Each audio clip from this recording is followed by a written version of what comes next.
Thank you, Shreya. So, as just a small question to recall what we heard. Through how many countries did through how many countries rely on the Nile for water resources? 10. 10. Imagine that. That is the aim of our project, for those 10 countries to become together and share the water resources. This is very important. This slide is very important for here today because all the presentation is going to be divided into these 3 scenarios that we identify from these places. So now, to continue with the engineering best practices, I will pass the floor now to Matteo. Thank you, Juan. Welcome to everyone. I'm Matteo from Italy. And for this first part of the best practices, I would like to introduce you to the first technical session. It's about engineering and human spaceflight mainly. A few words on how we proceed to identify our solutions. 2 ways, direct and indirect solutions. What do we mean by that? Is that direct solutions are the ones developed and used in space, while indirect have been developed during space studies but have not been implemented in the space sector itself. We went through a selection process based mainly on the availability of best terrestrial alternatives, high technology and cost limitations, and in general trying to find the best fitting the 3 scenarios that Shreya presented to you. In general, the outcome of this can be summarized in this 4. So there is an understanding of water requirements, how to implement closed-loop system and water purification systems, and they use the non-conventional water resources. Starting from the beginning, what do we mean by understanding daily water requirements? Human physiological needs have been studied in the space sector since the beginning of human space flight. As you can see here, there is a summary in this table. There you can see that the requirements for oxygen and food are more or less the same on Earth and space, while for water there is a huge difference. This is mainly due to the different activities that we conduct in space and on Earth. But what's the outcome of this? Here you see another perspective of it. You have input and output to sustain a human being. As you can see, the additional water that you use for activity on Earth is a key aspect for the use of this water. The outcome of all our reasoning was that if we want to tackle efficiency, we have to know where we have margins to tackle them. We cannot act on sustaining the human beings, but we can tackle on the activity or the additional activities that we do.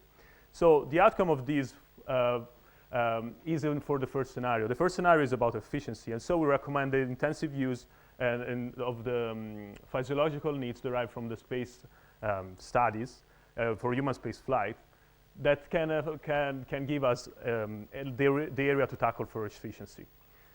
Moving forward, we consider in general life support system for use in space. They are very interesting, and a key part of that is related to the water treatment. Now, we look mainly at closed-loop systems due to the fact that they are the most, they can maximize the efficiency project. As you can see here, this is a scheme of the general water recycling system of the International Space Stations. The first outcome that is clear from this graph is that each single element of this is connected to the others. So a small change in one single element can influence all the others. The first outcome is that we want a systematic approach to a water basin. If we use a systematic approach to a water basin, we can improve the overall efficiency and decrease some of the risks related to that. In a more technological way, here you can see a concept of an eco-house. An eco-house is an house that is supposed to be independent from the general infrastructures in terms of water and energy in general. The main limitation of this concept is related to the high cost of technologies. We think that through technology transfer, space can provide cheaper, high reliability components to enhance this type of concept and then improve the overall efficiency at household level. And this exactly follows the discussion that I was telling before. It's tackling efficiency again, and it follows in the first scenario. The third aspect that I want to point out is related to water purification. Water purification has been done on Earth for centuries, but the space sector has specific challenges that needs to be tackled. Here you see a summary of different purification technologies developed in the space sector during the years, and there are studies ongoing now. I will give you a first example, just an example of what I mean when I say about indirect solutions. Here you can see a beautiful flower. This is a white hyacinth. NASA Stanley Space Center developed the technology of water purifications based on this flower during the study for human settlement on in other planets. This method is not used in space yet, but on Earth is still used in the Stanley Center water recycling system itself, and is used also on the Disney World in Florida as example. The implementation of these technologies have two main outcomes in our framework. First of all, allow the country to use sources that are not being used because polluted or other reasons. And second of all, it can help upstream, downstream country situation, allowing a reuse of the same resources. The last solution that I want to propose you is the use of non-conventional water resources. In general, there are different methods to tackle them. Here you can see that we classify them in terms of the energy cost and the availability of fresh water for the specific region that where we want to implement the system. In general, conventional methods requires an high availability of water and the low cost of energy. I will talk a bit more about atmospheric condensation due to the position in this table, which is very interesting. Atmospheric condensation has been used in space for decades at this stage in the life support system for manned spaceflight in general. As example, the ISS atmospheric condensation system provided 39% of the total water consumed on the ISS in the last 14 years. The principle is to extract water from the humidity present in air. Most of the technologies used on Earth are space-derived or are similar to the one used in space. So the implementation of these methods can improve the situation in one of our scenarios. Specifically in the second scenario, we are looking for something new. We have some resources, but we are not able to exploit them. This is one of the ways in which you can exploit them. To conclude, we went through this process of selection and we cut off some of the solutions that we identified. In addition to that, we identify some constraints and challenges. In general, when we talk about technology transfer and spin-offs, there are always development costs and technological challenges that can be faced. In addition to that, we have some ethical consideration here, especially when talking about purification of water. Purification of water is a critical aspect, is an ethical aspect in some culture, because we have to be ready to and willing to use a source of water which was contaminated before. And so these challenges have to be overcome, but the benefits will be high for everyone. And with that said, I will pass back the floor to Juan. Thank you. Thank you, Matteo. So these are the engineering aspects from our project. As you heard, from the human performance in space, the human consumption of water in space is minimal. Okay, they don't take a shower, but every time that we take a shower for an hour, let's think about that. Let's think about this crisis. Let's think about the water problem, because it is a real problem. And it is for us here, for the viewers there, to change that. And with that said, I would like to pass the floor to Mariu, who is going to talk to you about the space applications aspect. Yes. Thank you, Juan. Good afternoon, everybody. I'm Mariu from China. In this section, I would like to introduce the space applications. With the introduction of Earth observation satellites, the remote sensing technology became a very important tool for hydrological study and water management. So in this section, I would like to introduce the four best practice of space applications.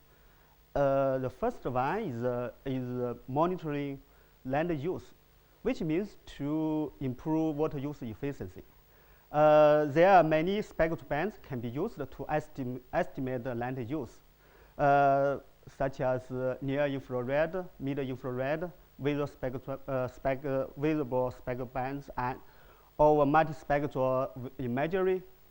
At the same time, with the specific remote sensing algorithms, some important crop parameters can be achieved, such as evapotranspiration, NDVR, NDWI.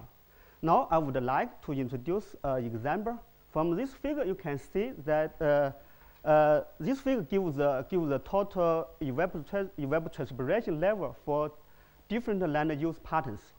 From this figure, we can see that the irrigated crops have the highest evapotranspiration levels, which can be used to identify land use. So we suggest that analysis of land cover and agriculture by using satellite data to improve water use efficiency. For example, some accurate information such as the evapotranspiration I mentioned before is critical to assess how much water is needed for different land crops group grass phases. And with the introduction of such practice, the sustainable use of water, available water is promoted. And the next one is monitoring water quality, which means to improve the efficiency of water management.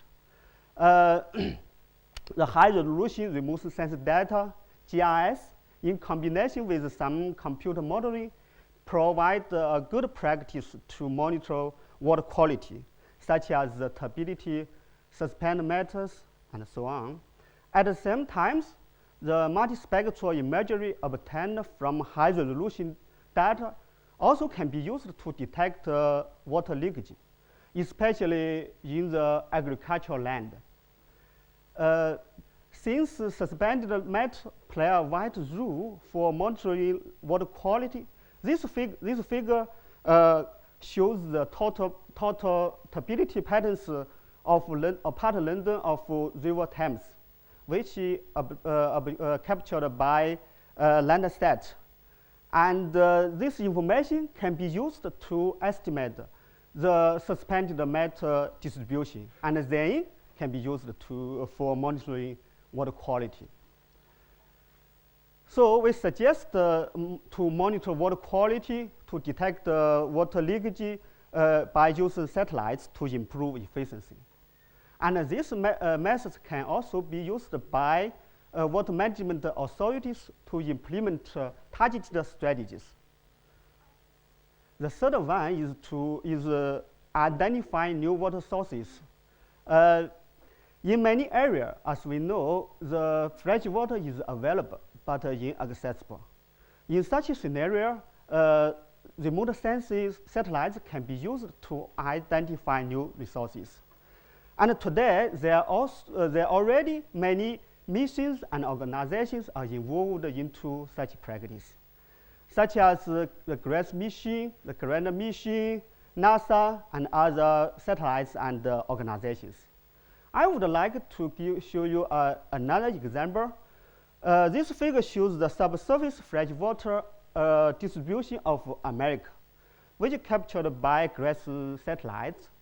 And the point is that this figure gives us the opportunity to visualize and model the subsurface freshwater supplies of America, which is very useful for identifying new water sources.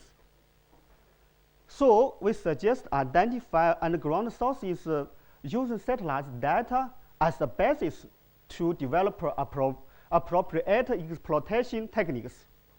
With the introduction of such practice and technologies, we can obtain the sustainable water management at all levels. Okay, the last but not the least is mapping water for transparency, which means to make use of remote sensing technologies to map shared water across nations. This includes the total amount and the distribution of data, usage, efficiency, and quality of data, and also some case-specific regional or time-dependent data for further and long-time research. But today, there are only a few application examples in such a domain. For example, the projects initiated by International Water Management Institute and ESA's target project. This picture is an example of ESA's target project, which shows us integrated image of Zambia River. From this figure, we can see that we can get the information such as the hydrological networks and the main water infrastructures. Now, I would suggest that Earth observation products can be as a basis for agreement in a scenario where shared water is present. And with the introduction of such products, we can create the trust and transparency across nations, and also we can assess water distribution, availability, use and quality over a region, both at the national or at the basin level. Now, I would like to conclude my talk. In this section, the 4 best practices cover all scenarios were introduced. And then the further suggestions on how to implement such solutions were made. And all of this can be a good examples for the future water management, especially for the transboundary water management. Thank you. Now I would like to pass my floor to Juan. Thank you. Thank you very much, Manuel, for that. So now that we've seen the space applications aspect of our project, just a small question. Since when have we had space-based Earth observations? Since the 60s. Since the 60s. It's been 50 years. And well, not 50. Wait. Yeah, it's been many years since there. And in Guatemala, we still don't use it. We still don't have it for our use. So it's for us to bring that. With that said, I would like to pass the floor now to Yadvinder, who is going to talk to you about international relations and cooperations. Thank you, Guan. I'm Yadvinder, and I'm from India. So I'll be talking about and giving you a brief introduction about the best practices that come from the space sector based on space law, politics, economics, and management and business models. And we'll see that how these frameworks and these models can be implemented in managing the fresh water resources while considering the transboundary river basins. So I'll be specifically concentrating my talks on 3 topics: the Outer Space Treaty and the Moon Treaty, the International Telecommunication Union, and lastly on the International Space Station Management. Starting with the Outer Space Treaty and the Moon Treaty. So both of these treaties have introduced 2 concepts in law. The first one is common goods, and second one is common heritage to mankind. So starting with the common goods that is being introduced by the Outer Space Treaty. This treaty is also serve as the basis for the space law. So to understand the concept of common goods, first we need to understand 2 variables. The first one is the non-excludability, and the second is rivalry. So non-excludable goods are those goods.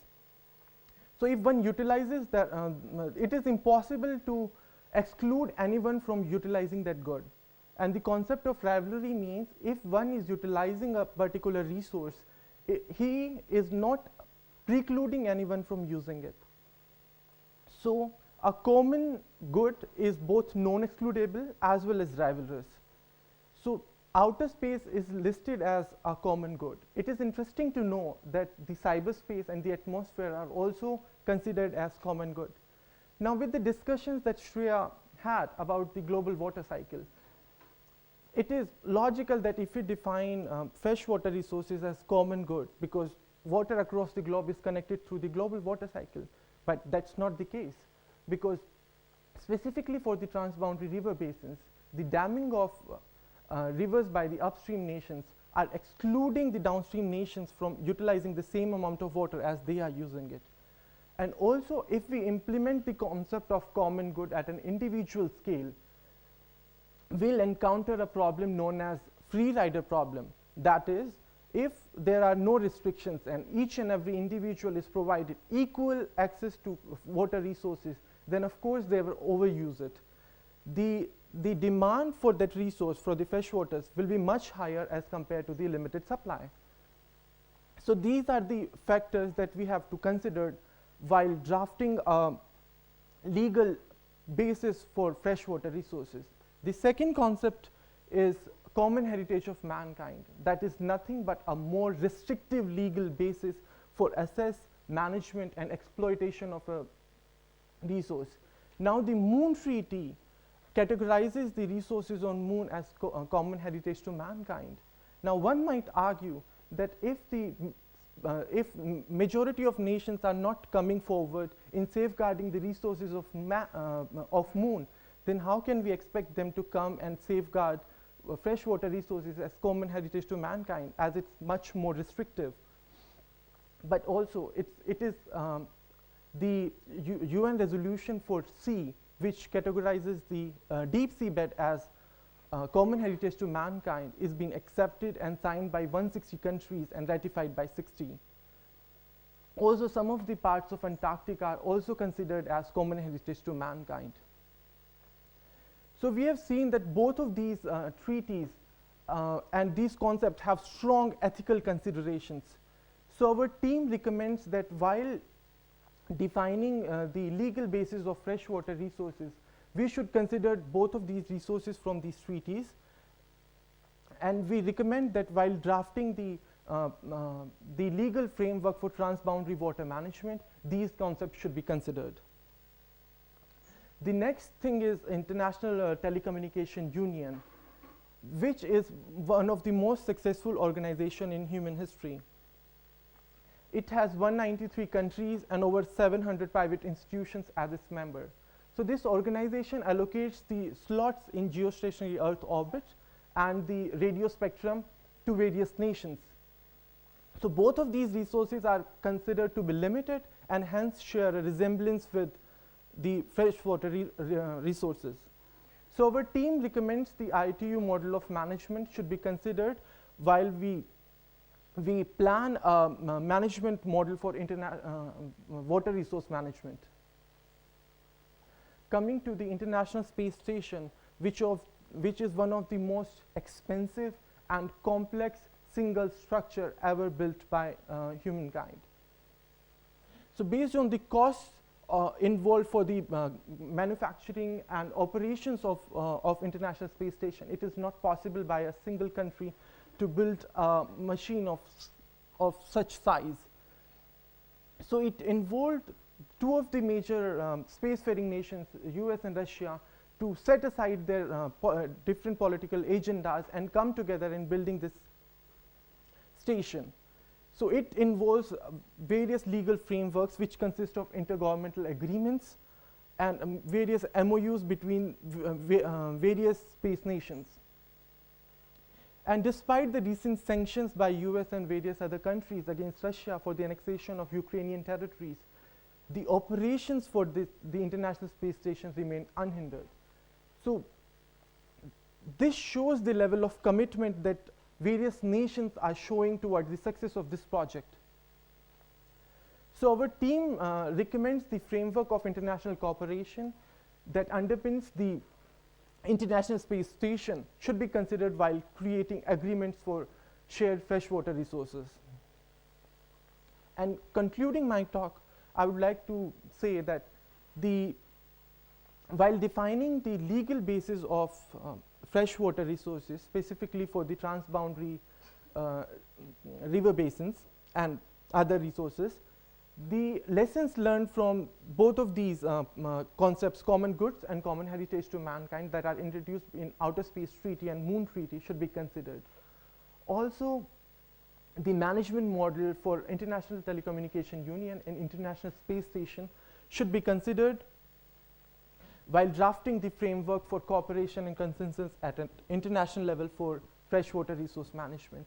And the biggest learning outcome from this talk is, irrespective of different political conditions, economic and scientific developments, all the nations should come forward for the betterment of mankind, leading the world together towards a better future. With that said, I would now pass on the mic to Kwan. Thank you.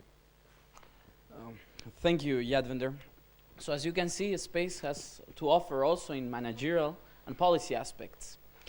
And now I would like to pass the floor to Melissa, who is going to inspire us on how to outreach these ideas. Hello, everyone. My name is Melissa. I'm Colombian American, and I will be speaking to you today about the humanities aspect of this project, specifically outreach. As Juan spoke about at the very beginning of the presentation, the blue marble image is a good starting point for thinking about global water issues. It evokes feelings of unity, of fragility. It makes people feel and it makes them care. So it is with a lot of purpose that we place the humanities section at the end of our report and our presentation. It is the linchpin of all the rest of the solutions. The best practices that I will speak about are not only best practices on their own from the space community, they are also essential for the implementation of all the other solutions my colleagues have spoken about. In order to successfully implement any type of solution from any discipline, you must consider how to effectively get those solutions to the water manager. And when you look at this globally, the water manager might look very different in different places. In some places, a water manager is a government. It's a company. In other places, it might be an individual who goes out and digs a well and extracts water for his or her family. And when you're talking about sharing water between places where this water manager looks very different, then it can be complicated. Our outreach method, therefore, went in two directions. We looked both within the space community at artistic and social methods of outreach, formal and informal education, professional outreach, and official celebrations such as World Water Week and World Space Week. We also wanted to look at different cultural methods of outreach. As Matteo was speaking about, if you might have a water purification technology, but if your user isn't going to use recycled urine to bathe before prayer, then it's not an effective solution. So we looked at it in both directions. And from that survey, we came up with 4 best practice outreach solutions from space. Those being social media networking by space agencies such as NASA and ESA, the development and the use of mobile applications, the offering of prizes and competitions for water technologies, and the use of space art to both raise awareness and funding for water issues. The first best practice is the use of social media by space agencies. NASA, for example, has platforms such as Facebook and Twitter they use, and ESA makes good use of video platforms such as YouTube. This past year, they had the creative film Ambition for the Rosetta mission. I watched the short film and I thought it was a trailer for a feature film at first, and then was extremely disappointed when I found out I would never get to watch this feature film. So it engaged me. It left me wanting to hear more about the mission and see more in this video form. NASA and ESA have also designed a package they call a Comet Landing Social Media Kit for the mission, which includes not only a Comet Landing hashtag they can put on Twitter, but also segments of these cartoons featuring a very cute Philae and Rosetta that you can tune in segments and follow along with the mission. There's also a Facebook avatar for Philae, and so you can befriend him online and also follow the mission through that. So these agencies are making very good use of social networking, but little is used in these forms for water issues. The team recommends that these sorts of methods can be used to sensitize the public in order to decrease water efficiency, and also to reach management institutions, which will increase transboundary sharing. The second solution we looked at was the use of challenges and camps by space agencies, which encourage the development of mobile applications.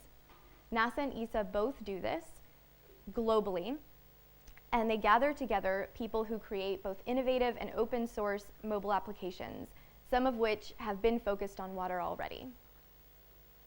The team suggests that these organizations combine with other organizations such as the One Laptop Per Child, which could then use these interactive systems developed by space agencies to reach the youngest water manager.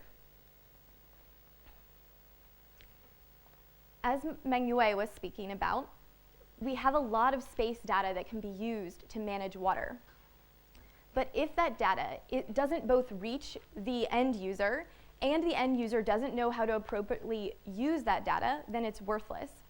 So the team recommends the following integrated system, which is inspired by a system already in practice in India. Data, all sorts of different data, including space data, but also socioeconomic data, as in the Indian system, will be fed into a global database, or at least an international one. This database will be accessible to the challenges and camps and competitions that I spoke about, so that mobile apps can be developed to utilize that data. Those applications will then be fed to specialized sources, so they can be used for purposes such as education or professional use. For example, in India, farmers use this data on a daily basis. So these infrastructures, these mobile app infrastructures, are incredibly important because we have an abundance of data, but still not users who recognize that value.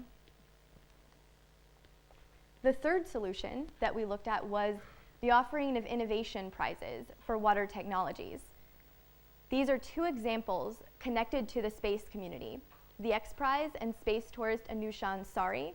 This prize offers an environmentally focused prize, which has been awarded to water technologies. There's also the Prince Sultan bin Abdulaziz International Prize for Water, which is very connected to the space community and awards global prizes for water. These two examples are special because they come from a region that is stricken with physical water scarcity. So the system interacts globally with these technologies, which can then feed solutions back into the country. So the team recommends that governments and space agencies sponsor these types of programs. Not only do the technologies increase water efficiency and the identification of unknown sources, but they also encourage global collaboration. The fourth and last solution, which I will talk about, is the use of space art to raise both funding and awareness on these issues.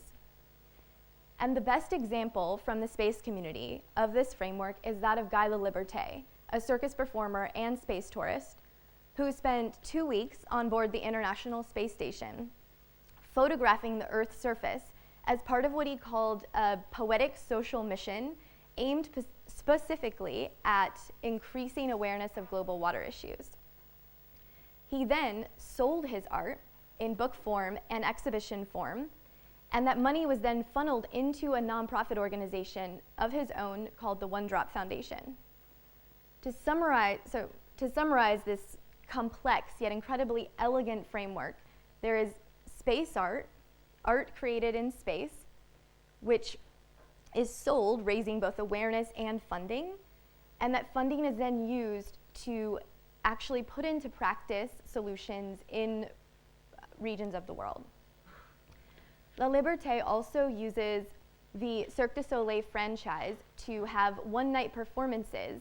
As you can see, they are water-themed and raise awareness primarily in developed countries, but all of the funding from these performances are funneled into the nonprofit, which implements solutions mostly in developed countries. So the artistic event can be applied to all three of the scenarios. They can make people feel and think about the fragility and the beauty of our Earth's surface, and they can raise awareness about untapped water resources in people's country and abroad. And they can also increase collaboration and awareness of transboundary issues. So in conclusion, the space community is connected to the water management community already by these solutions, but the team sees substantial ways that that can be developed and increased. Key to all of the outreach solutions, and therefore all the solutions that we've talked about today, is human investment and human agency. An effective platform for these outreach solutions could potentially be the World Space Week, which every other year focuses on in-Earth problems. And if you want to read further in our report, we suggest ways that these outreach solutions can be implemented on that platform. Thank you.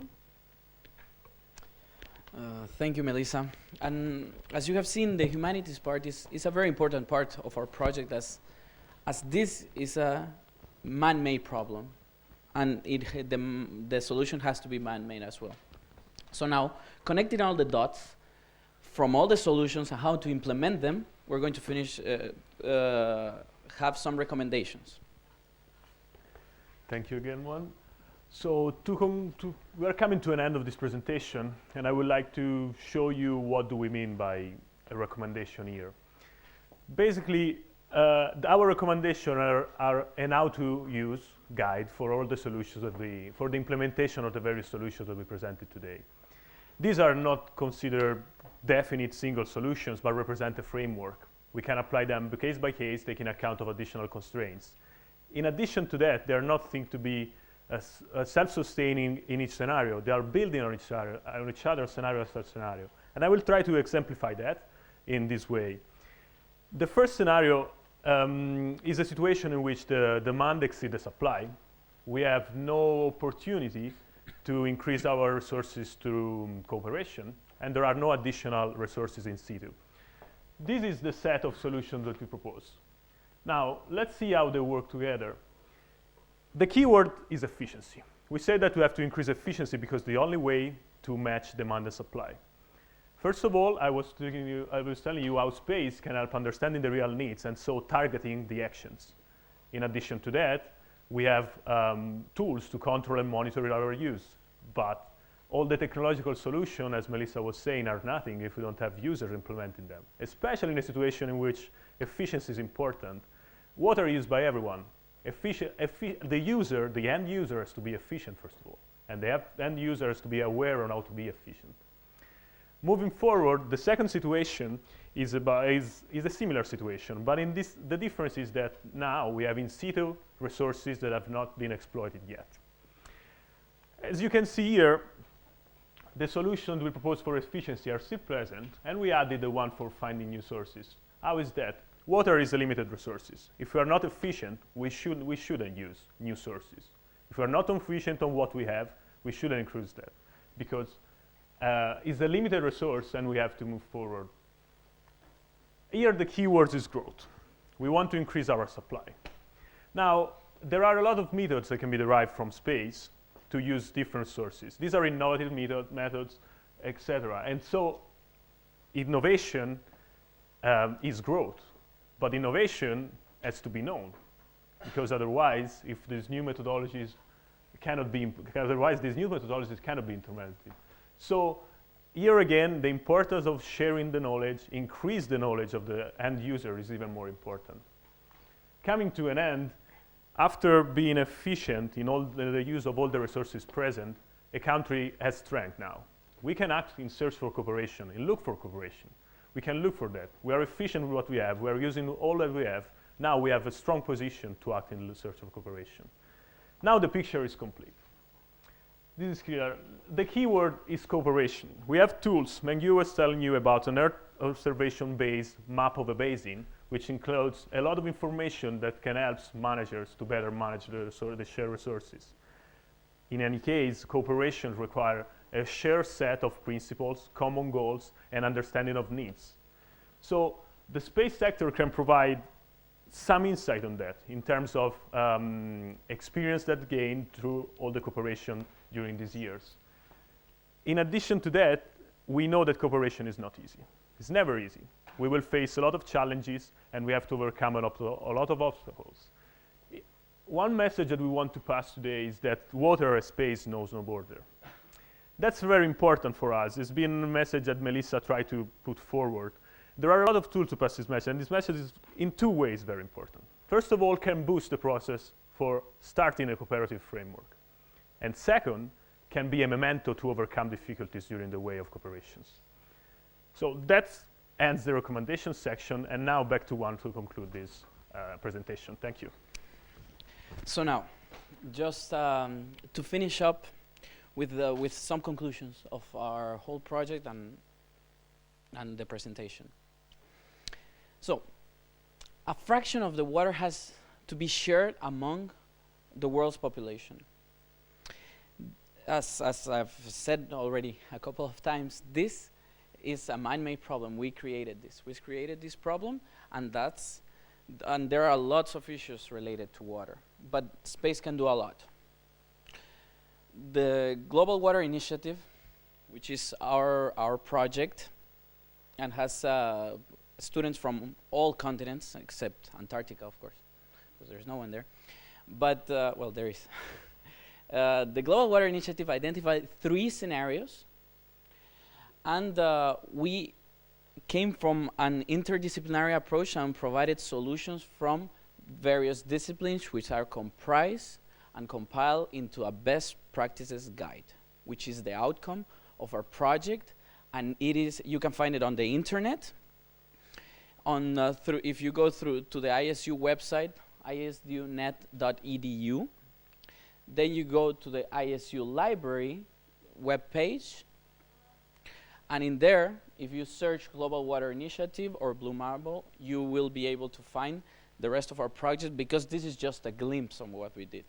Just a small glimpse of our project. But so, with that said, I would like to conclude, and I would like to thank you all for listening, surviving through this hour, and I would like to call now my teammates for finishing.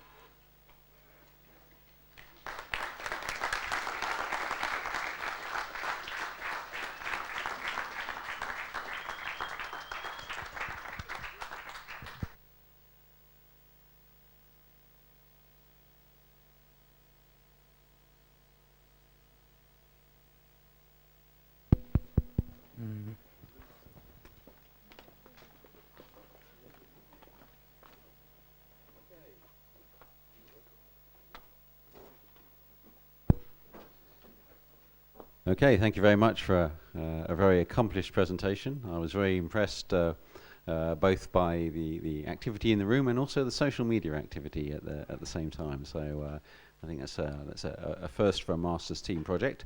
I'm now going to start to send the microphone on a little trip around the assembled faculty here, who will answer your questions. We've got about half an hour now for questions, but we have a number of faculty, so keep your answers kind of focused. Thanks. First of all, congratulations on a fantastic presentation. You did a great job of introducing the context and the scope of what you were trying to do. It came across very clear. I was very impressed. I have, as always, numerous questions. And some of them are quite detailed, but I'll just pick a few choice ones. You've identified various space technologies that are going to be potentially transferable to help water conflict-stricken places in the world. How scalable are these technologies? Have you addressed how scalable they are and whether or not they're practically implementable? You gave the example of atmospheric recondensation as a potential technology. Is this something that where the systems we use on the ISS can be implemented in a large scale here on Earth? Thank you for the question. So the question is on how scalable are the technologies that we proposed. Thank you, Dr. Osborne. I'd love to address that question. So we did look at the scalability and to take in the atmospheric condensation example. Systems for atmospheric condensation are actually already used in several countries. Guatemala, for example, does have one system in use.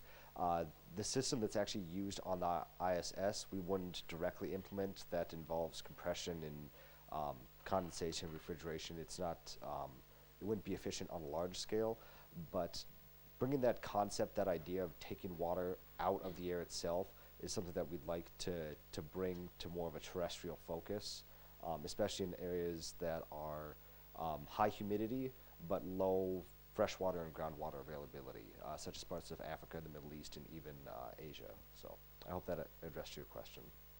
Okay, no, thank you.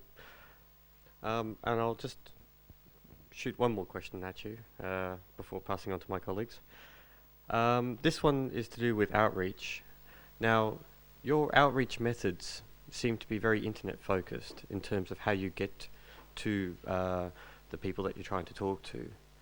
Now, that seems like a very first world focus.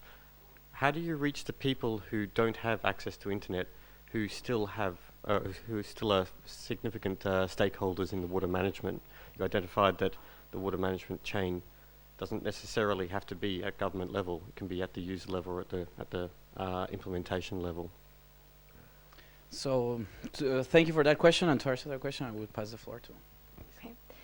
So I would say the first two, specifically the first one, are very internet focused. There could be an argument for the second one, but I'll focus on the last two. For the innovation prizes in technology, that's fairly international, and I don't think has is contingent on internet access even. The fourth one specifically has lots of global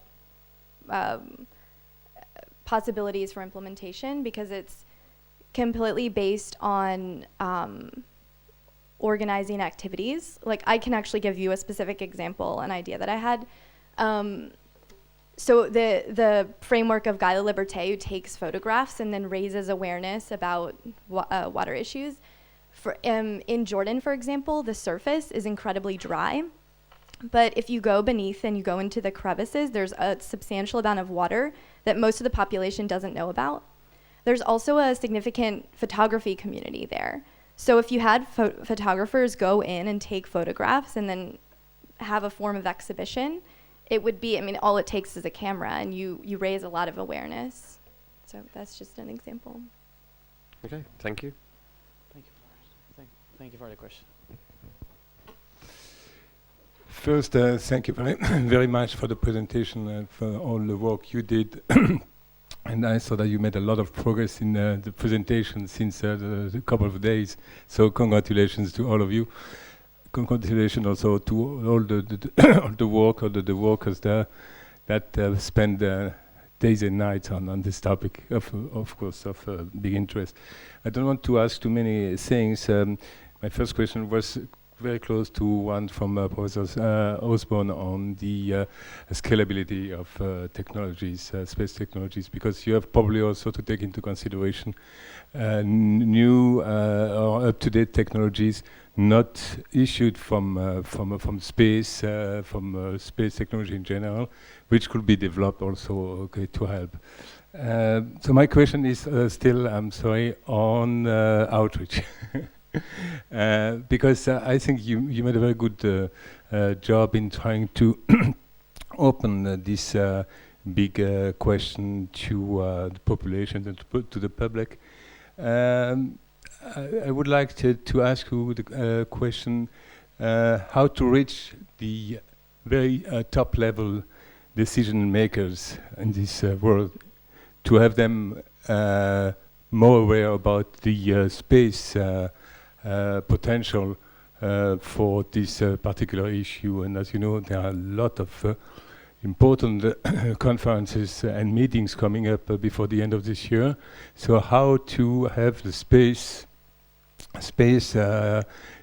technologies and space management possibilities involved in the final discussions at the top level? Thank you for the question. And the question lies on how do we reach the top level, politics. And that's. So there, again, are many components to this question. First of all, again, you have to think about what is your top level of management. A big issue in the Palestinian-Israeli sharing of water, for example, is that your Israeli management is very much, maybe what you mean by top level, it's very much corporate, very much governmental. Palestinian-wise, top level is the individual. So I guess a really good framework, perhaps, for answering that question is looking at the Indian system, where the Indian Space Agency is in close contact with the government, and they feed information to the Indian government. The Indian government actually has a system where they distribute that data to the lowest level water manager, which is the village resource centers or leader. And that data is distributed then to farmers. another thing you might be getting at is, in the US, for example, there is a disconnection, like in California, between what NASA knows about the water situation and policy.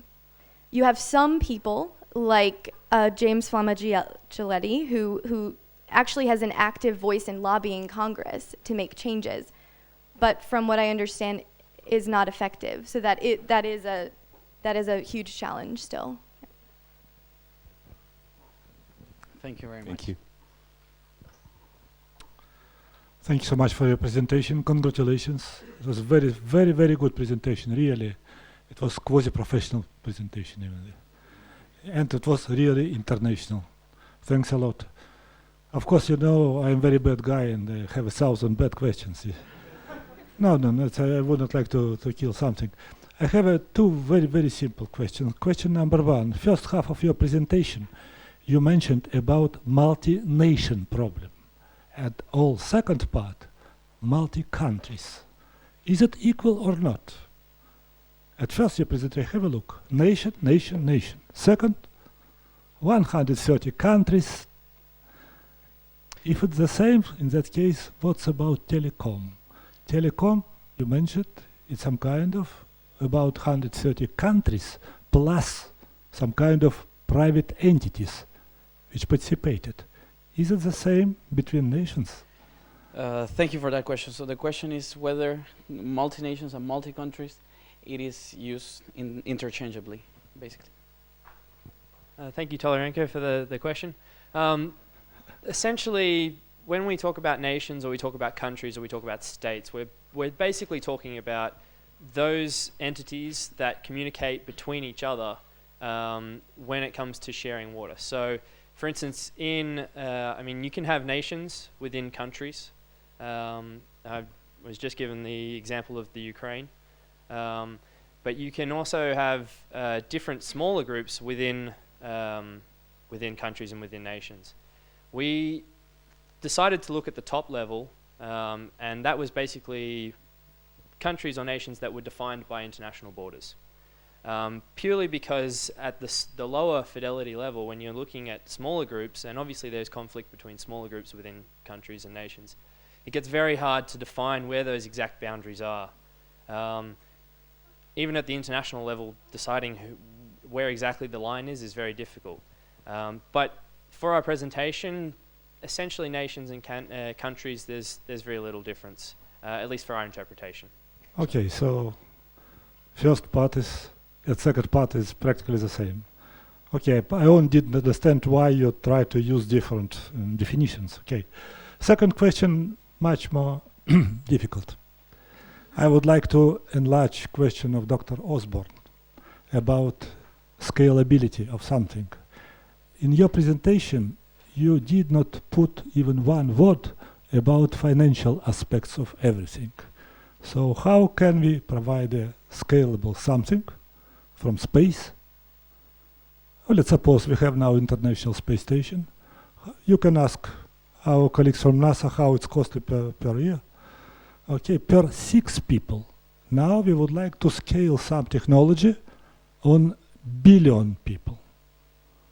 In that case, do we have some problems in this scaling or not? Thank you, Professor, for the question. So the question is on the financial aspect of the scalability of the technologies that... Thank you, Dr. Tolerenko. That is something we did address in the report. We didn't go into extreme detail, which is why it didn't show up in the presentation given our limited amount of time. We do have a small example of scalability of a space technology, but you're right, to scale something from the ISS where you have 6 people to even a small community that might have 60,000 people is something completely different. And that's where you saw at the very beginning we had those overlapping Venn diagrams between the space and water community. That's where that interaction can work both ways, where the space community might have a really great technology, a really great idea, but water management, specifically in the engineering field, already knows how to address that large population need. And that's where you can have that overlapping of experience and knowledge being very beneficial in both ways. So I hope that addressed the question.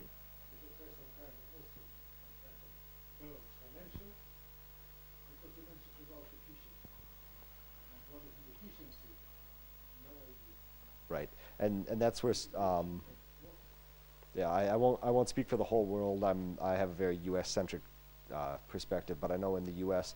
a lot of the water management is done at a civil level. It's done by the government, and most governments are not profit driven. They're there to serve the people. So that's where you do need to be cost effective, but you don't need to be a profit driving industry. So having a better technology can actually be more beneficial than if you have privatized water, which is something entirely different. So, thank you. Thank you. Thank you very much. I enjoyed the presentation very much. Well done to all of you. I had a specific question. I don't know if you can pull up slides at the moment, but it was a sketch of the world and the usage of water per capita. Yes, yes, in the engineering section. It left me rather intrigued because I think the UK, which is where I'm from, was the same colour as many other places that have a very big water shortage, but rains all the time in the UK. So I was just wondering, that's the one with the pink. Thank you very much. Yeah, this is what you believe the state of play right now. Did you look at all at the population growth, projected population growth, to see where maybe specific tensions will go? You obviously showed us some examples like the Nile area, and but did you look into the future population growth to see where this might go in the future? Thank you for that question. The question is whether we saw the populational growth aspect to affect to the global fresh water situation. Sorry. Thank you very much for the question. Okay, some sort of a consideration like that has been done in the literature review in the first period when we did the global survey, and much more example of potential conflicts has been addressed there. And I can give you one idea: is the Southeast Asia, Mekong River, large population growth, even if it's not a dry area right now, but that was a very potential stress area and recognized as a potential water conflicts region for the future. This type of consideration have been done in the beginning when we did this global survey. Then here we just give some glimpse, just to give an example of right now the situation is there. As Shreya was mentioning, also the population growth effect. I mean, this futuristic approach wasn't implemented in this analysis. We're more right now, 5 years from now, no more than that, even less probably. So yes, these kind of considerations are in the literature review. There is something like that. Okay, thank you very much. But it's not a key point. Thank you. Thank you very much for that. I'll just pass on this message in the middle of the questions, which is just from the Marshall Space Flight Center team at NASA, the Regional Visualization and Monitoring System Survey, want to express their appreciation and say that you did a great job. Because of the technical difficulties at the start, they're not going to send any questions in now, but they'll send them in when they've had a chance to review the slides, which we've emailed them. Okay. Thank you.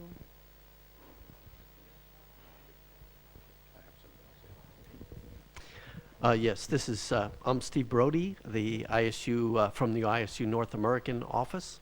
And first I want to congratulate the team. I found the organization very, very well done. You have pardon the pun, but you have whet my appetite for the greater detail that I know must exist in your 100+ page final report. Picking up again on Jean-Jacques' comment about how do we get to decision makers and people that really need to hear the message, but also not only hear the challenge, but the fact that you're offering a window of the space community as a potential help to the problem. I know because of my personal involvement with ISU that you will be, I expect, presenting at the IAC, the International Astronautical Congress, in the fall. That's true, right? Yes. Yes. And also, right. We have efforts where every team project gets the article written in Space Times magazine, which is widely distributed in the States. And one other, I know from my NASA colleagues who are supporting this, that I've already been asked if I can work with somebody from the team, and of course, Professor Zervos, on arranging perhaps a presentation by one or two people in Washington, D.C. of the results for some of the U.S. government people who will be interested, including the U.S. State Department, which is also generally interested. But to pick up on the question, what have you specifically identified other fora, either within the UN, within other events that are occurring within the very near term, the next 6 months or a year or so, where you want to make sure that your report is known, that the fact that you've done this? Is there something that you have, sort of a checklist of, we want to get the message to these people or these organizations or these conferences beyond the ones that I've just mentioned? Thank you very much for that question. So the question is how do we outreach our ideas in the top level to the politicians, and what have we come up with specifically? As I talked about, World Space Week is of interest to us, and it's my understanding we've submitted some sort of proposal to that. And we did talk in person with someone involved in it. The answer on that was that the subject perhaps is too specific. They're more interested in a sort of maybe environmental themed topic, but water could still be a part of that. That's all the information I have on that one. In terms of conferences, actually more toward the beginning of the project, we looked very closely at even perhaps having, because we represent so many different places, and after this we're going to scatter, looking at presenting the paper at conferences within the next coming year. What I have to say about that is incredibly contingent on individual funding. So it has been thought of, but the practical implementation of it is still to be seen. Have you identified ones that you feel would be most effective if you could? Some have been identified, and now that more people know where they're going to be in the next 6 months, I think, yes, even more could be identified. Thank you. Yes, so that is the question. I hope it answers your question. A minor follow-up.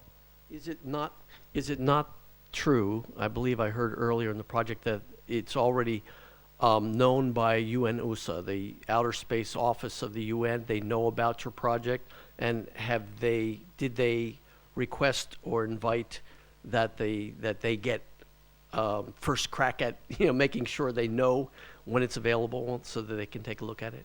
Yes, so the question is on whether we presented at the UN. That's an easy question to answer.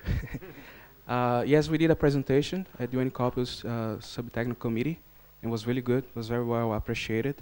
We have a good contact list, especially with the former Austrian ambassador, Walter Lieschen, and he's the one who started all the UN talks on water. And we are really in personal contact with him, and also some UN contacts at UN also. They're just waiting for the final revision of the report. And that's it. We are in a very good tight with the UNESA and the UN Corpus, for sure. Thank you very much for that. Please, Professor. Very, very well presented presentation, and it showed enormous evidence of hard work, hard graft, and consideration. Now, how many of you know who Jim Burke is? Okay, roughly half the team. Now, in 2005, at the SSP session in Vancouver, I remember having a discussion with Jim, and Jim was complaining at the time at how inexpensive, in his opinion, gasoline was in the United States.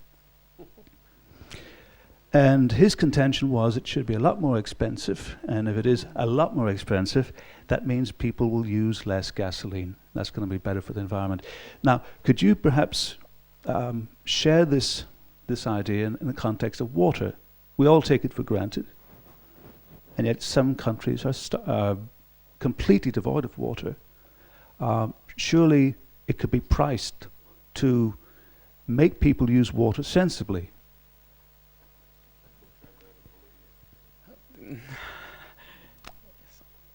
So the question is lies on the privatization of water resources, Charging right? people for water.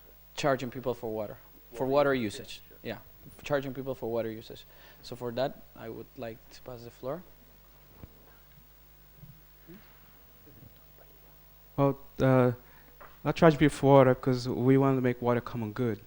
But one of the ideas of Ambassador Walter Leishman was to actually outreach countries by trading gasoline, by trading oil with water. So how to make them listen, the high-level politicians to listen to our project, you know? Well, you gotta trade with something that's in the same level of importance. And oil was his first idea, you know? You trade oil, you trade service. And then you make, you know, water and gas, oil, let's say, like, you know, trade in an equity manner. That was his main idea that we base ourselves here too. I hope I'm answering the question. Just to build upon that, we have had cases. That's a very sensitive topic because we have had cases in which people just hear the word corporation, just hear the word paying for these resources that they can fetch. And that is the problem. To a managerial level, I think you can, and we have a section in our report of public-private partnerships for the management. But when it comes to the water resources, we believe it's not. We have a case in Bolivia, which was a prominent case back maybe 10 years ago. Yeah, yes, and it's a case in which the government with some corporations try to privatize the water, and then the population was rise, and they wouldn't stop protesting until that was cancelled. And they've lived off the land, they've lived off of that, and in that aspect, to a managerial level, I think it could be done, and it has been addressed in somewhat in the presentation, in the report. But to the privatization of water, I think it's too sensitive. Yes, just.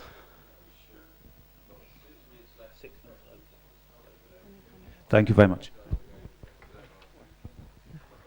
Okay, thank you very much, and congratulations all the team. My question is maybe the time is limited, so the short question: you are listing the kind of model agreement like ISS or ITU maybe, but there are so many agreements, non-space agreement, I think. But the keywords presented, they are just the global common or common heritage. Except those two things, is there any advantages the space agreement has? I'm not so sure about. I'd like to hear the team opinion. Okay, thank you. So the question is whether we have some advantages in a space agreement compared to agreements that have not been an outcome of space. I'll try again. The advantage we have is much more with procedures. So we want to use the same procedures that were taken that were enabled, right, the constructions, let's say constructions, the finish of the current agreements we have, such as the Moon one, even though it was not very adopted by all nations, and the other space treaties, and also the ITU, and use the same procedure, the same framework to water. So that was the biggest advantage we have, although, like as the Moon Treaty, for example, would not sign. Okay. The question regarding that kind of procedure, but where water matters, we would have so many conflicts. Right. So those conflicts are usually not easy to solve. So those things are all the same as in space, I think. Depending on the case, but anyhow, currently we are operating International Space Station, the negotiation conducted almost maybe 10 years or so, more than that. So the agreement is agreement, not easy to reach. So my opinion is such that. So but could be not easy to say a model. My opinion. Okay. Well, thank you very much. Well, it's not easy, for sure. That's not easy. But for example, if you look at the ISS, for example, although you see the political scenario we're living right now is not easy, and it still has been working. And that's the main point why we think this the best practice, the framework of space. My suggestion is that maybe the Juan said some case regarding to Bolivia. Maybe the team could have create a kind of model. The scenario, the integrated scenario, how to apply those scenarios to each cases. Like, for some specific basin, you can establish a kind of organization or association, and then such kind of thing. So it possible to make it clear how to apply these recommendations in actual work. Yes, I'll just pass down to Martin to answer quick that one. Okay, thank you for the question. There is actually a very direct answer to that question. Although we have done a lot of research and we are from a lot of different areas in the world, our team really feels that we don't have the expertise to say to a particular water manager how exactly should they act in their region. However, what we do and what our report is intended to do is to give them recommendations based on those three scenarios. So if they identify themselves in one of those three, then there are those best practices for those scenarios that could help. Thank you. Thank you for that. Hope it answers the question. Professor Servos? Yes, thank you very much for this interesting presentation. I also enjoyed it. I think it was a good effort. Nakahara-san took one of my questions away, which was the feasibility of why, which I think is something that many people from audience that have not been intrinsically linked with your project would have. Why didn't you apply this to specific examples, to the examples that you mentioned at the very beginning, for example? And I think it's a good point that you raise in terms of also avoiding some politically sensitive situations there. So I will take this this point further and ask you a question with regards to slide number 73, please. And in slide number 73, you're suggesting an ITU model of management considered for international water resource management. And if I'm to compare that with slide number 79,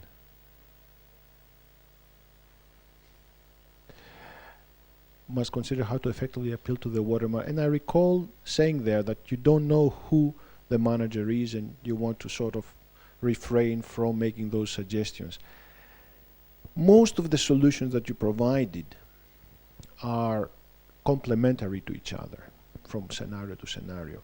But the suggestion that we treat water as a good that would require a global management system to undertake it is somewhat conflicting with that, with many of the other solutions that you're suggesting. So I think you should pay a little bit attention to that. If you have some comment to make to this, it's a rather non-simple subject. It touches also upon a little bit the point that Professor Tolyarenko said, but it is not an issue if you're advocating this, if I understood correct, that you're advocating for an ITU-like system of global water resource management, which is what I think slide 73. So if you'd like to clarify that. Yes, thank you. So it's on the ITU managerial aspect. I'll be really brief. Essentially, the ITU is really complicated, and they require hundreds of people to all agree on something before they get anything done. The main point with the ITU that we wanted to refer to was the way that they look at radio spectrum and orbital slots. So And that more refers to the way that we feel water should be treated and understood as a limited and non-renewable resource. We only have so much, and there's only so much to go around. And I feel that, I think the team feels that for the ITU model, everyone understands that, and that's why they have to agree to work together. When you're on a local level or at a national level, you think the water that's flowing into my country and from this river is mine. I don't need to worry about anyone before it flows out afterwards. And their view is very limited in terms of that scale. I think the suggestion is basically to look at it as a global resource and to understand that there is a water cycle and it doesn't necessarily all happen in your own country. It flows in and out and across boundaries. So that's the gist of why we introduced the ITU. Okay. No, I thank you very much for that. Yes, I understand that, but it's not my fault. So I just have a quick minute to finish with that. Thanks, Chris. So no, thanks very much for that. And I think this also points out to the fact that these externalities are also perhaps would address the question of why in petrol consumption, for example, where you have negative externalities, as opposed to water, where you have positive externalities, you might want to consider different policies. But I think if you're not touching about sovereignty and governance issues, I think that should be okay. Thank you very much. Sorry about the delay, Chris, but I was trying to finish this up. Thank you very much for your attention.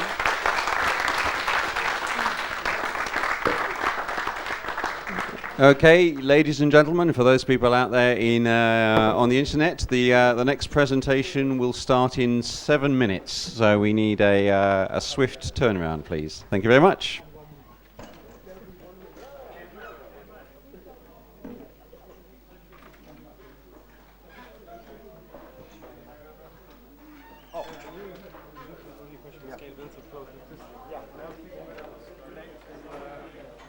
Still going back to the non-conventional.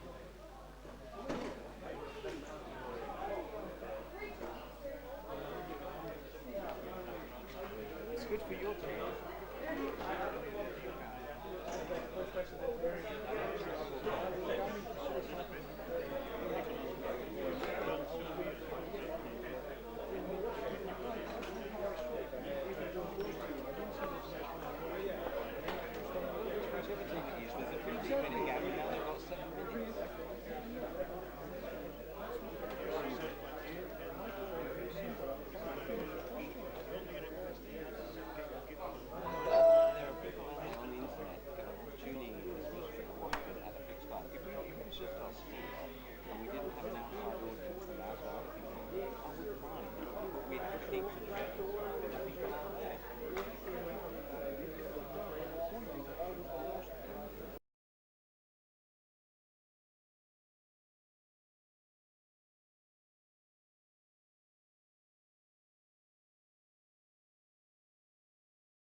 All right, let's do this.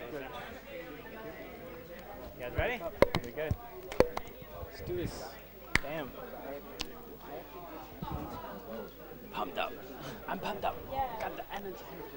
Same as before, just talking to your friends. Yeah.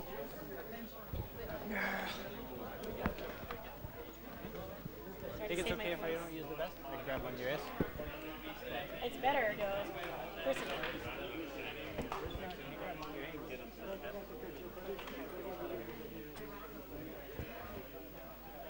Otherwise, there's no choice. But I mean, Otherwise, it would be a little different. yeah. Fine.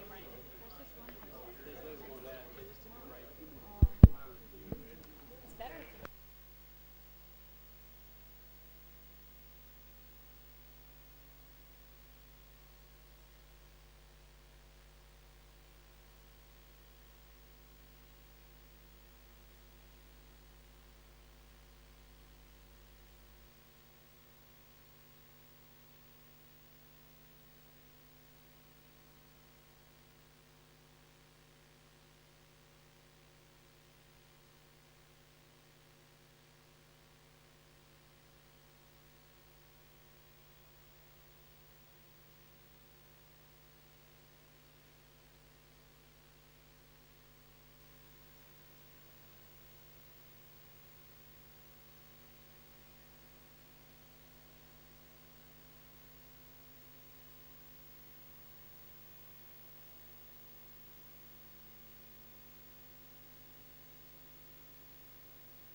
AV booth, can I have a hands up if we're live? Okay, thank you. Right, welcome back everybody. I'm very pleased to introduce you to the second ISU MSS 15 project presentation this afternoon. A slightly different in scale. We started off with the blue marble. I think if we zoom out from that, we get to Carl Sagan's pale blue dot. If we zoom out even further, we get to interstellar space. And what we're looking at here is a team that have spent the last 6 months looking at a roadmap for the design of a slower than light interstellar world ship designed to carry human beings from one star system to another. For those of you following on Twitter or connected on the internet, this team has a Twitter account. It is at ISU Interstellar, all one word. The hashtag is also #ISU Interstellar. If you want to send in questions over Twitter, we have a team member looking at that, and they will relay your questions at the end of the Q&A session.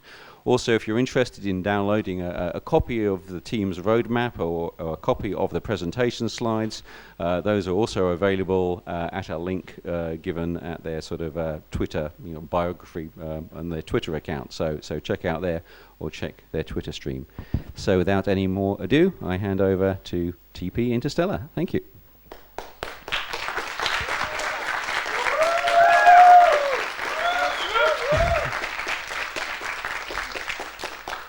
Okay, welcome everyone.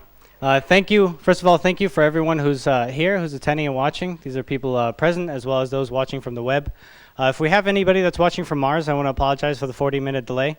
There's not much we could do about that. I want to start off by asking a very simple question. How many people in this room, by a show of hands, would be interested in going to the moon? And Mars? How about one way? Oh, there's still a few people. You guys don't like Earth much. Okay. Well, we're here to tell you that these are all great missions. They're all very worthy. However, they are child's play compared to what we're trying to accomplish. They're merely preliminary missions. Now, ever since humans have walked the Earth, we've looked up to the sky, looked up to the stars, and wondered where our place in the universe was. Now, we're at a very crucial point in time right now. We're no longer the center of the universe. We're no longer lost and bound by our own atmosphere. But rather, if we decide to go, we can go. Now, in the words of Carl Sagan, across the sea of space are the stars that are suns. And today, that is going to be our destination. So today, together, we are all going to take an interstellar journey to another solar system. Interstellar travel is not a novel idea. Tsiolkovsky wrote about this in 1918. Robert Goddard dreamt up generation ships to try and help get us there shortly after. And today we have many organizations working to try to realize this very seriously. These organizations include NASA, DARPA, I4IS, the British Interplanetary Society, and of course my team, Astroplaneta. Now my name is Brian Ramos. Myself and my team are made up of 23 members from all over the world, coming from different countries. We have different cultural backgrounds, different languages, different levels of experience, and we also have different academic backgrounds. So we have engineers, people in international relations, finance, psychology, and this broad perspective gives us a unique perspective on the project. Before I move forward, I'd like to thank I4IS, the Initiative for Interstellar Studies. Without them, this project would not be possible, so we very much appreciate your help and support. Now to begin, our main task was to create an interdisciplinary roadmap for the launch of a slower-than-light, multi-generational world ship for interstellar travel. It's very important to note that we were not trying to create detailed schematics of this world ship or detailed plans, but instead, we were trying to look at the literature that was out there, see what the key points are, and see where the knowledge gaps were. And this way we could lay down a roadmap to show what work and what research had to be done in the coming years to bring us from where we are now to an interstellar faring species. Ultimately, we wanted to take this information and turn it into this roadmap that we're speaking about, visually showcasing these milestones. And I just want to point out a couple things quickly. The first, you'll see these colors change on our slides as we go through, and these relate to particular paths on our roadmap, so we'll see that come together later. As Professor Welsh mentioned earlier, if you guys go on to our Twitter page, ISU Interstellar, you can actually go ahead and download that roadmap and follow along with us later. Now, I'd like to just mention a little bit of the methodology, how we came to some of our conclusions. First, we started with the literature review. Then our team split up into sub-teams to cover some of the main topics that we saw needed to be further investigated. We also had tiger teams where we would pull one person from each of these sub-teams every now and then to kind of have conversations and tackle the same problem but from a different perspective. And then we'd identify main topics and main decisions that needed to be made, and we did this together as a team, where we'd come together, show what our trade studies have been, what our conclusions were, and make sure they make sense with our project as a whole. Now first we need to understand what a world ship is and what are we defining this as. And there are many classifications. One of the important ones is the population. So we're talking about a population of 100,000 people or more. This is a main definition of a world ship. We're also talking about a generational ship, remember. So if we talk about the velocity of the world ship, we're talking about something that's non-relativistic, so slower than the speed of light. And more specifically, we're talking about it traveling at less than 10% of the speed of light. Now this has some consequences. It's going to take us a long time to get there. So this is where the multi-generational comes in. We don't have people in suspended animation, but rather we have people up and about, working, living their lives over multiple generations. So the people who arrive at the destination are not the same people who left. Now, as you can imagine, there are many challenges and dangers associated with interstellar travel. Some of these are technical, with scientific and engineering, these sorts of things. Some of them are non-technical. How do we fund the world ship? What are some cultural considerations we need to make? Now, we're going to go ahead and pretend that we're all ready to board this world ship. I would imagine that you all have some questions. Questions like, what does this world ship look like? How big is my room going to be? Will there be steak? And more importantly, will there be Netflix? I love Netflix. So here to talk about this, I'm going to introduce this next speaker, who's going to talk a little bit about the world ship infrastructure and some of the main components within the world ship system. So I would like to welcome Chaitra from India. Good afternoon, everybody. I will be presenting to you some of the mission architecture concepts of our Astroplaneta world ship. Now, when Brian introduced to you the term interstellar world ship, most of you would be wondering, what will it look like? How big is it going to be? Will the interiors look like Earth? Will there be steak for some people? Well, let's answer all these questions. But first, let's identify what are the main critical drivers that affect the final design of the world ship. Let's start with the most important one. Will there be floating people inside the world ship? Now, trust me, if this goes on for hundreds of years, then nobody would be smiling. The effects of microgravity on a long term on a human body is severe. There is bone loss, muscle atrophy, vision deterioration, and one thing is very clear. We need to have a world ship that can simulate gravity to its inhabitants. To implement this concept, we looked at several different concepts, and the most promising one is centripetalist acceleration. It's pretty simple. You would have a structure that is rotating along its axis in one direction, and the g-force would be felt as, and the upward pull will be felt as a g-force along its hull. To implement this concept, we had two main ideas. One would be you rotate the entire structure, and then in this case, all the interiors would be subjected to gravity, and the interiors would be very similar to what we have on Earth, except most of the structures would be attached to the surface. With the second idea, you would just rotate the sections where you would need gravity, with the rest of the interiors subjected to microgravity. As you can tell, we tried to incorporate the advantages of both microgravity and gravity. This is International Space Station, and you can see effective utilization of the total internal surface area. So we are looking to bring down the size of the world ship with this idea. But we did not go ahead with this idea, mainly because of the uncertainties it brings with it. When you're implementing something that is as complex as an ecosystem, then there are psychological aspects and engineering challenges. So we decided, let's keep it simple and rotate the entire world ship. Let's talk about size. This is the number that we derive from the literature. This includes the living space, the space needed to produce the food for the individual, waste and water recycling, etc. This can be referenced to two existing projects, NASA's Stanford project and Icarus's Hyperion. Both of these projects followed different set of methodologies, and they arrived at values that concur with each other, so they are reliable. Of course, we did our own estimations. Our agriculture estimate matched very closely with that of the literature, but our water recycling estimate was more than a factor of 1.5. This is because the analog that we used was, constructed wetlands in Clayton County, Georgia. They did not constrain their water reservoir in any way, so that accounts for the discrepancy. Then both of these projects also proposed that this number, 160 meters square per person, can be achieved by vertical stacking, which is analogous to a multi-story building. So the projected area per person is 67 meters square. We had several different options for our configuration.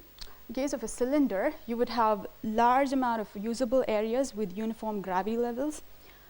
In case of a spherical, you would have very good internal pressure accommodation, except the gravity level would vary as per the latitude, so the usable area would be less. Then we looked at Project Hyperion's colonized interstellar vessel. The graphic representation is over here. There are flat structures running along the axis of the world ship, because that is an advantage, having this flat surface. But it does not accommodate the internal pressure really well, and the design is complex. Our choice was toroidal, not cylindrical. Cylindrical, in case of cylindrical structure, you don't have any redundancy. But in case of toroidal, it gives all the advantages of a cylindrical structure, as well as modularity can be easily integrated with a toroidal structure.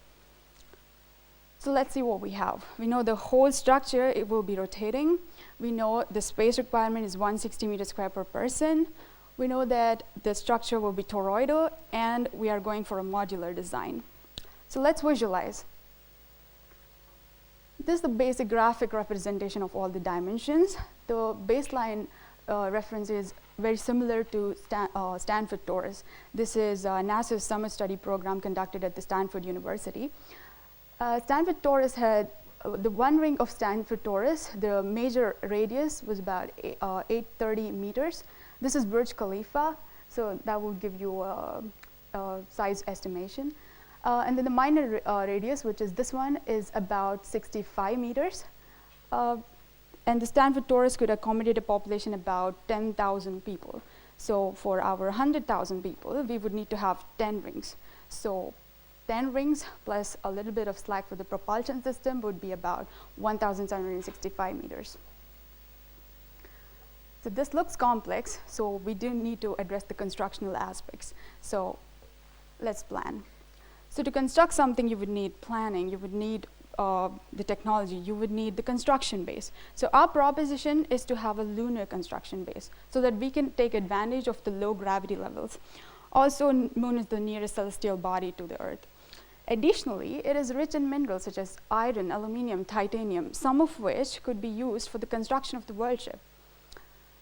Second advantage is for the assembly, integration, and testing of the world ship, we could use the Earth-Moon Lagrange point. These are stable orbital configurations maintained by the gravity exerted by two celestial bodies, in this case, Earth and the Moon. But to get there, or to start the construction process, we need the technology. Of course, today we have 3D printing, we have autonomous construction robots, but what we lack is the experience in space. So focus should be in this front. Once we have the technology, we can have different methodologies to proceed with the construction. Either we mine the raw materials, launch them in space, where the torus can be 3D printed, or you could build the individual components, launch them to the Lagrange point, and then they can be assembled there. Let's talk about the most important component of the world ship, its life support system.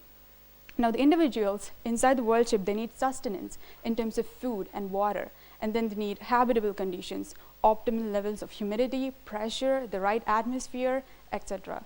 The most effective system that can do just this is Earth-based, biological. So we have projects like Biosphere 2, which are materially closed-loop ecosystems.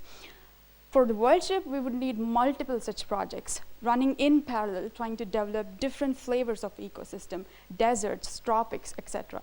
And when we have something concrete on Earth, it needs to be moved out in space, where it can be integrated with the torus, so that testing can proceed in the presence of artificial gravity. For such a critical component, you do need to have the backup. So we need to develop systems which are physical and chemical systems to recycle the inorganics. These can form the backup ecosystem in case the primary ecosystem fails. Let's talk about food. A world ship needs to be extremely efficient in terms of energy and resource consumption. Our proposition is to have a vegetarian diet. That's because to have meat, you need to grow the livestock, and to grow the livestock, you need to grow the food for the livestock, which is inefficient. Of course, we can have some compensation by considering nutrient sources like algae and insects. Now, the advantage of having nutrient sources is they're easy to grow, and they can be controlled with configurations such as space farming, where you would have insects pollinating your plants, and you can harvest those insects as your nutrient sources. This is Spirulina plantensis, and the protein content in it, 60%. Hands up who wants to have that for breakfast. Not the majority. So we do need to have processes in place to convert this into something that is palatable. I'm talking about adding artificial flavoring or growing your own petri dish, steak, etc. The final aspect of a world ship, now it is traveling in a hostile environment. It's definitely going to be subjected to constant deterioration, possible collisional impacts. So to address this, we need to have effective systems in place to take care of reliability. Our scheme is to have a set of intelligent autonomous robots, we call them warden robots, to continuously monitor the ship for any failure. Then there's the concept of artificial superintelligence. This would be an agent which is capable of reasoning, understanding, learning. ASI is predicted to come into existence by the year 2060, so it can be factored in for the world ship construction and operation. But the concept of ASI is filled with controversies. Elon Musk is scared of it, Stephen Hawking is scared of it, and Bill Gates is definitely scared of it. So we do recommend human intervention in places where major strategic decisions need to be taken, and leaving the more complex computations and parallel processing to the ASI. And they can also be trained to be the specialized maintenance crew in case the machines fail. That would be all for the mission architecture concepts. I will be handing it back to Brian. Thank you very much, Chaitra. That was fantastic. So let's go ahead and cover some of the main topics that Chaitra spoke about. First thing I'd like to point out, we still don't know if there's going to be Netflix, Chaitra, so we're gonna have to figure that out at some point. Okay, so first, speaking about the structure, we're looking at a torus structure with artificial gravity. We're looking at support and living space of about 160 square meters. We're also looking into space-based construction. Launching something of this size would be unfeasible from Earth. We're looking into closed ecological life support systems and biological life support systems for supporting your crew, your population. And lastly, we're looking at the use of artificial intelligence for managing many of the subsystems on board. Now you may be wondering about how we're going to power this thing, how we're going to navigate, and how we're going to have communication, these kinds of questions. So the next person I'm going to introduce to you is going to speak about some of the main subsystem considerations. This includes propulsion and power, shielding, communication, and navigation. So I would like to introduce you to Daphne, coming from the Netherlands. Thank you very much. So now we wonder ourselves how we're actually going to get outside of the solar system. For that, we need subsystems. We've considered the following ones: propulsion, power, shielding, communication, and navigation. Starting off with propulsion. So several factors have been considered in order to choose the best propulsion system. Most significant ones include efficiency and technology readiness level. Efficiency, because the longer we go, the more important efficiency becomes. Technology readiness level, because we want the technologies to be ready at the date of the launch. So the considered methods include solar cells, laser cells, nuclear fission, and nuclear fusion. And nuclear fusion turned out to be one of the most interesting options. So fission and fusion have some things in common: high specific impulse and high specific power. But there's a challenge to obtain the fuel, which could, for example, come from Jupiter, only in future. Fusion can be done in different ways, and we've mentioned several ways. One of them is inertial confinement. This is bombardment of a fuel pellet with a laser pulse from both sides. Inertia keeps the pellet in place for full fusion. Another option is magnetic confinement. Magnetic fields force plasma through a magnetic nozzle in order to create thrust.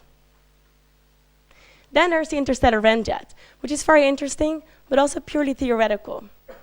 So it's interesting because it can collect fuel along the way. In this case, interstellar hydrogen.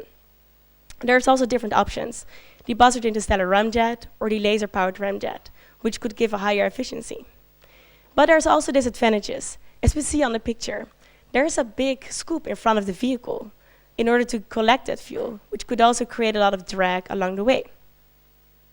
The last possibility we've considered is pulse fission fusion propulsion.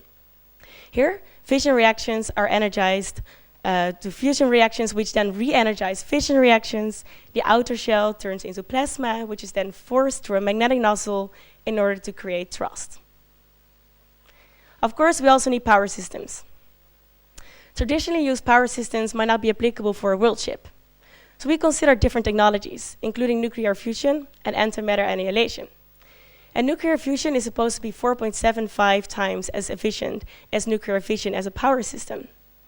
And the energy released by the annihilation of a subatomic part with this antimatter counterpart will be more efficient than all the other proposed methods, but it's only theoretical. They move over to shielding. We have to protect this world ship against the interstellar environment, including galactic cosmic radiation and HC particles.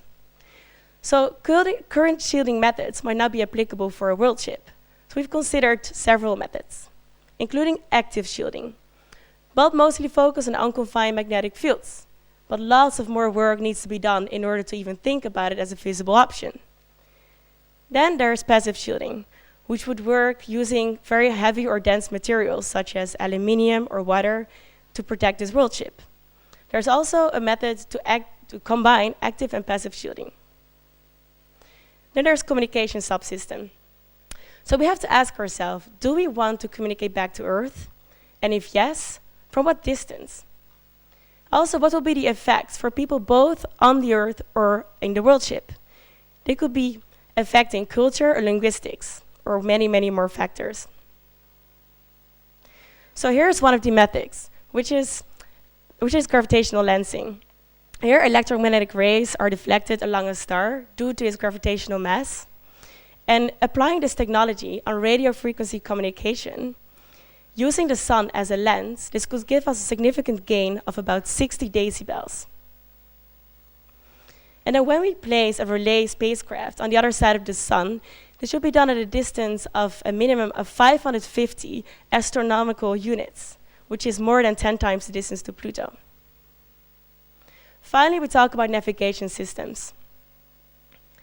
So the navigation systems that are applicable, that we use now, will now be applicable for a world ship. So we discovered, or we researched different technologies, including pulsar-based navigation. So a pulsar is a rotating star that emits a signal which is semi-regular. At the moment, 2,200 pulsars are known. NASA's Goddard Space Flight Center is planning a mission in 2017 in order to find out more about this technology, which could have a big impact on the development of a world ship. Of course, all those subsystems need to be tested. We could do that, for example, by sending precursor missions. This is the end of my section. I'd like to hand over back to Brian. Thank you very much, Daphne. So there was a lot of information there. We want to go ahead and recap a little bit.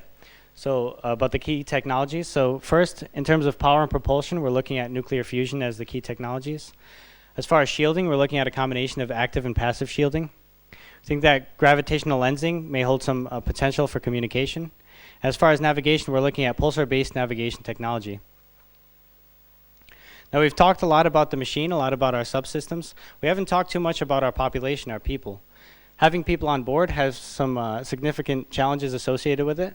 Some of these are physiological, some of these are psychological, but there are also some other human considerations we need to make.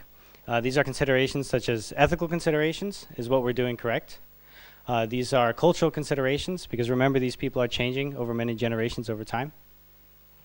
And of course, the question that is on everybody's mind, can anybody guess?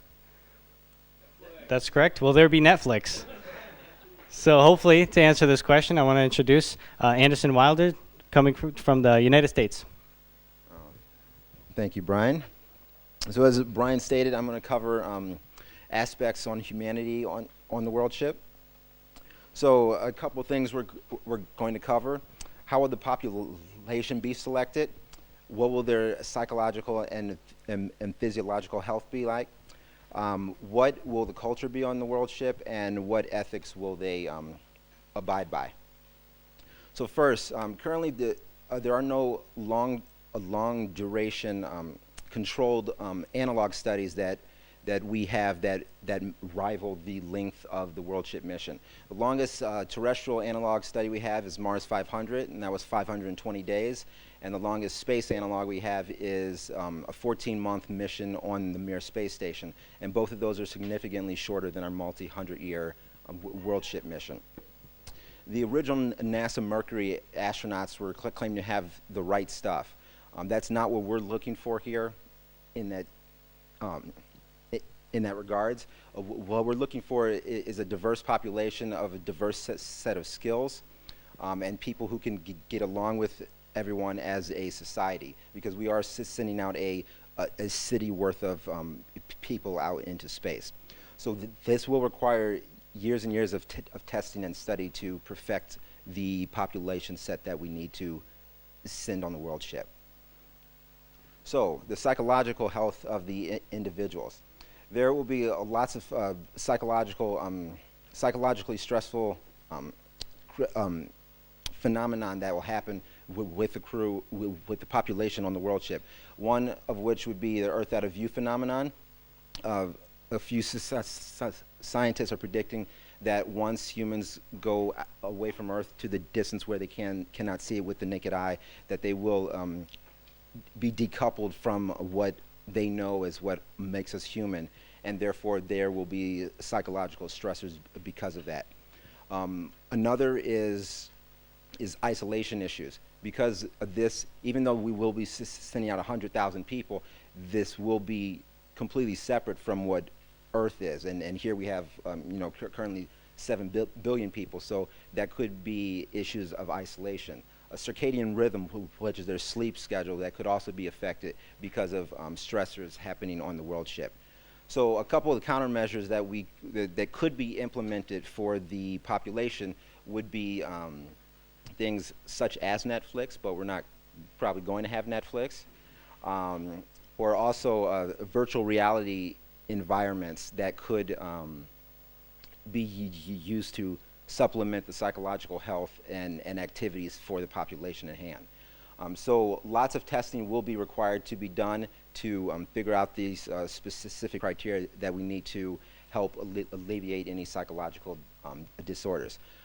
So as of right now, we have this analog mission in Hawaii called High Seas that's currently running. We have this one here on the right, that's the Concordia Station in Antarctica.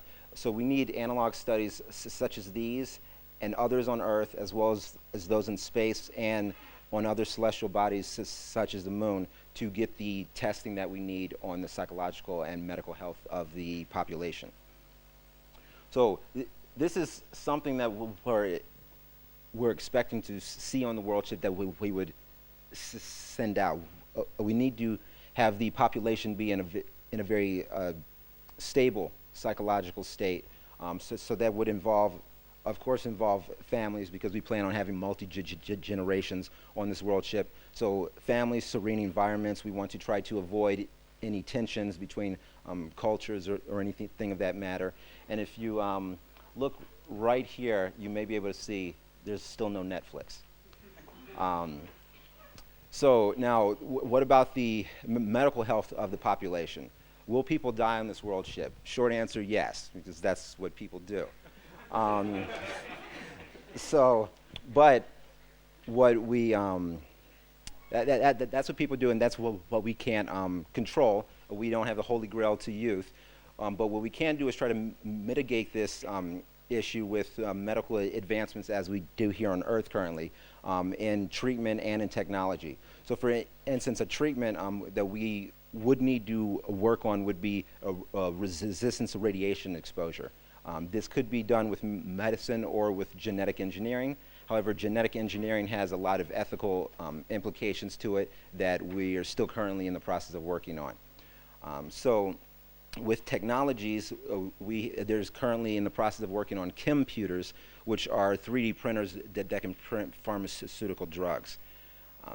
In regards to the number of people that would be going on the world ship, is 100,000 too many or too few? Well, per the definition of world ship, 100,000 is the amount that you need. But for our concerns, 100,000 is about 10 times the amount that you would need for genetic diversity just to stay stable. So in the case of a catastrophic event happening during the voyage, as long as a tenth of the population stays alive, we should be able to continue a good genetic health of the species. So what about culture and society? For culture and society, they both come in hand with each other. Every individual that would be on the world ship would bring their own culture and society and traditions and religion with them. So the world as a whole would need to get together and decide what type of culture and society that they want to implement on the world ship, because this will need to be figured out to alleviate any other concerns such as tensions and whatnot.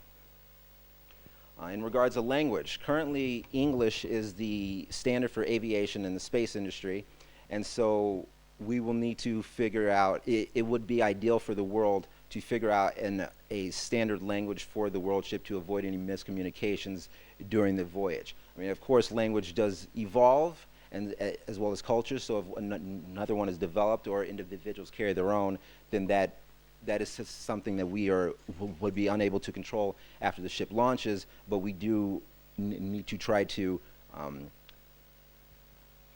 control what we can send out at launch. In regards to communication with Earth, a language between Earth and the world ship, as long as it's the same standard language, would still be okay for a while, but as I said before, language and culture does evolve, so at some point eventually the languages will diverge and they will become somewhat unintelligible to each other, such as Old English and Modern English. And this would definitely be the case if communication were to be lost. Then the world ship would kind of be an indigenous culture isolated from the rest of the world. So in regards to ethics, what is right and what is wrong? The world has a set of ethics and morals that are wrapped in our resources and our surroundings. And so the world ship will have something of the same. And This would cover questions such as, is the survival of the mission or the ship more important than the survival of humanity as we know it? This would cover topics such as delinquency, the elderly, and dead bodies.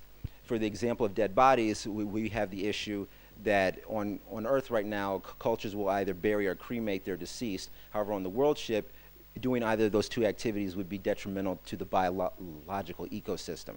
So they would need to figure out a way to reincorporate them into the ecosystem, either through recycling or any other method like that, to make sure that the ecosystem still survives. And with that, I'm going to pass it back to Brian, and he will continue from here. Thank you, Anderson. So one of the interesting things that we see with this section, with the society section, is that many of the decisions have to be made in the future. And there's a very simple reason for that. These decisions are going to be made by a very different society. Our culture changes very rapidly, and so the people in the future will hold very different values and ethics than we do today. Now, as we're going through this presentation, you may be thinking, this sounds really expensive, and you guys are going to get sued. So, the next person is going to talk to you a little bit about mission planning. He's going to talk about financing the world ship, some of the legal implications, as well as governance on the world ship, and how do we educate individuals? How do we prepare society to be both technically ready for a mission of this scale, as well as mentally prepared for it? So I'd like to introduce Manny from England. Thank you, Brian. Good afternoon, everyone. So far, my colleagues have talked about some of the technical and societal aspects of the mission. Now we need to know, what will it take to bring this about? How can we make it happen? So we know that this project will involve international collaboration, and we need to really be concerned around some of the governance structures that could be possible for this mission, as well as the legal aspects.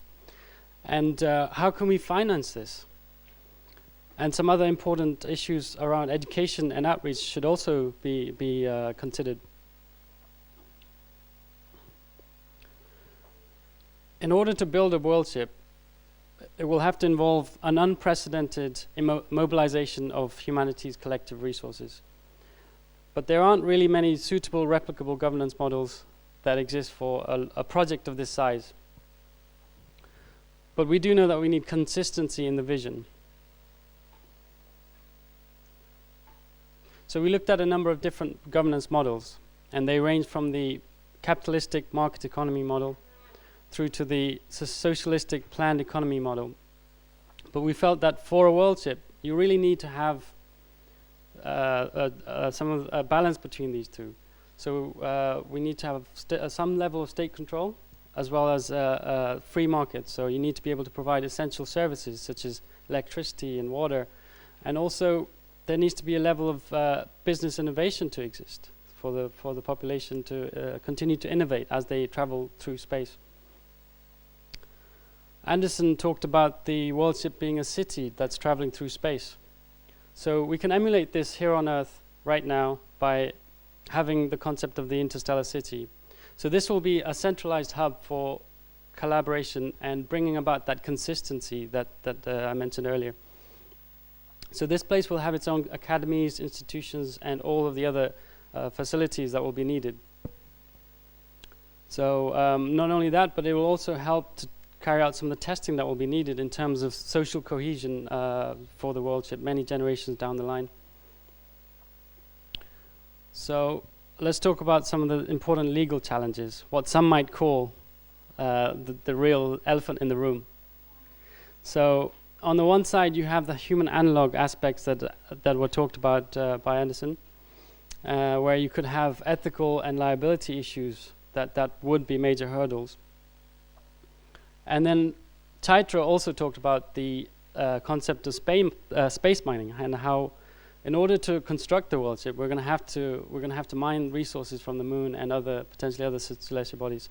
So current legislation restricts a lot of this. So we have the Outer Space Treaty, for example, which has the principles on non-appropriation and the common heritage of mankind. There's also a principle on a restriction of contamination of space. So there's a clear need for revisiting the existing legislation. You might be wondering how expensive is the World Cup going to be? Well, estimates range from the hundreds of billions through to the many trillions. For a World Cup of this size, we feel that it's going to cost around 10 trillion. But there is high cost uncertainty, so this is more of an order of magnitude estimate. So how can we know whether or not the world can afford such a big project? Well, we can use global GDP as an indicator. As you can see, the world has seen a 135-fold rise in global GDP over the last 300 years. But economists feel that this is likely to taper off. So potentially having a solar system-wide economy will help continue this trajectory and make World Cup make the affordability case of a World Cup possible. So what are the financing options? Well, we know that this isn't something that one nation can't do one nation can't really do this on their own. This is quite obvious given the costs involved. So there's a need for a centralized fund that will pool together all of the stakeholders, the many nations and the space agencies, which will allow for easy distribution and investment planning to occur. This will be the purpose of the International Interstellar Fund. So on top of that, there are also a number of additional mechanisms that can be utilized for financing the World Cup. Not just financing, but also facilitating in the technology development. So you have examples of crowdsourcing, using the power of the crowd to help with some of the technology development, either through commitment of time or through financial resources. And then you can also have incentive prizes. So we have historical examples of the Orteig Prize with the Spirit of Louis, and which was given to the first cross-Atlantic flight from New York to Paris. And more recent examples include the X Prize, which is so more of these sorts of prizes need to continue to ensure technology development to occur. So, moving on from that, now we need to look at the important education and outreach aspects. We're going to have a society that is both technically capable and mentally prepared for such a project. We're going to send away so many humans across vast distances, so they need to be psychologically prepared as well as able to make the actual World Cup happen. So how do we do this? We need to start from a very young age. So topics around interstellar need to be integrated into the standardized curriculum. And also the emphasis on STEAM topics should be emphasized. So that includes the arts as well as STEM. And then further emphasis should be placed on creative problem solving, teamwork and self-resiliency, so that, for example, if a problem occurs on the World Cup, they can go and fix it themselves, and they don't have to rely on Earth's resupply, because they won't be able to. And in the same sense, they need to have a focus on recycling and DIY, because they will have to have a completely closed loop environment, so they need to be able to work with what they have. And just to emphasize, this needs to go from a very young age all the way into the higher education, so to the advanced degrees, having specializations in some of these subjects around interstellar studies to enable the technical aspects to be feasible and to increase the TRL levels that Daphne mentioned earlier. And also the concept of open source education needs to be utilized. So there's been a recent rise of online courses, the free online courses that are being distributed. So these could be used to further engage a wider public. So in terms of outreach, how are we going to engage the public and create interest in such a mission?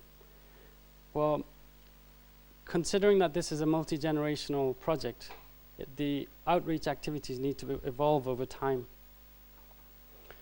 And we can look at examples of more recent examples. So a generation ago, we had people watching TV, And that's how generally some of the outreach was done. Today, people are TV, so you have the concept of YouTube and individuals becoming advocates, having millions of followers. So utilizing that concept and tapping into some of these individual advocates and inspiring people in that way should also be a focus in terms of the outreach.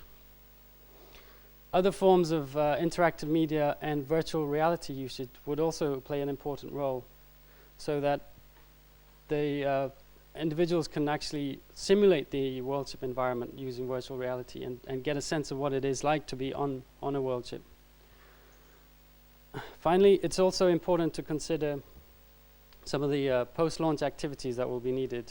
Once the world ship has gone away, the society cannot forget about them, so some of these activities need to continue, and the connection needs to be there, not the literal connection, but just there needs to be a sense of attachment to the world ship. So it's important to keep these activities continuing.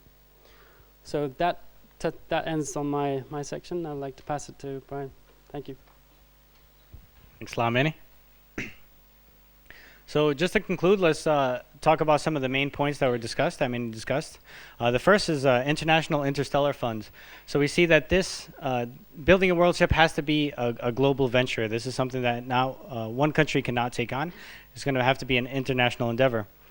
We also talked about the concept of having an interstellar city.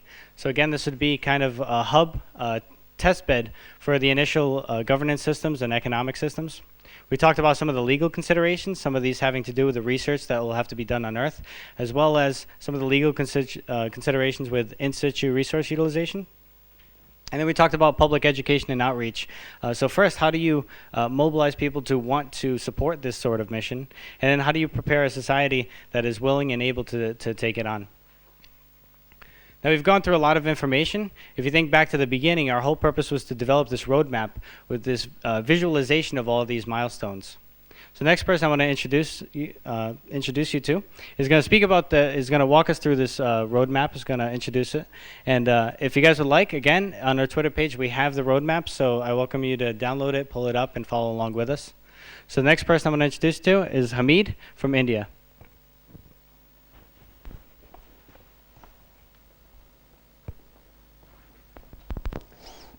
Thanks, Brian. Good evening, people. Till now, my friends have taken you through a wonderful journey. Now, I'm here to visualize the journey through a graphical representation, which is essentially our roadmap. Before getting into the roadmap, let me explain you what are the key aspects that helped us devise the roadmap. Here, you can see over here the legend box. To the right-hand side, there are various lines with various colors. Each color represents various disciplines that is essentially from the beginning and till the end of the world ship.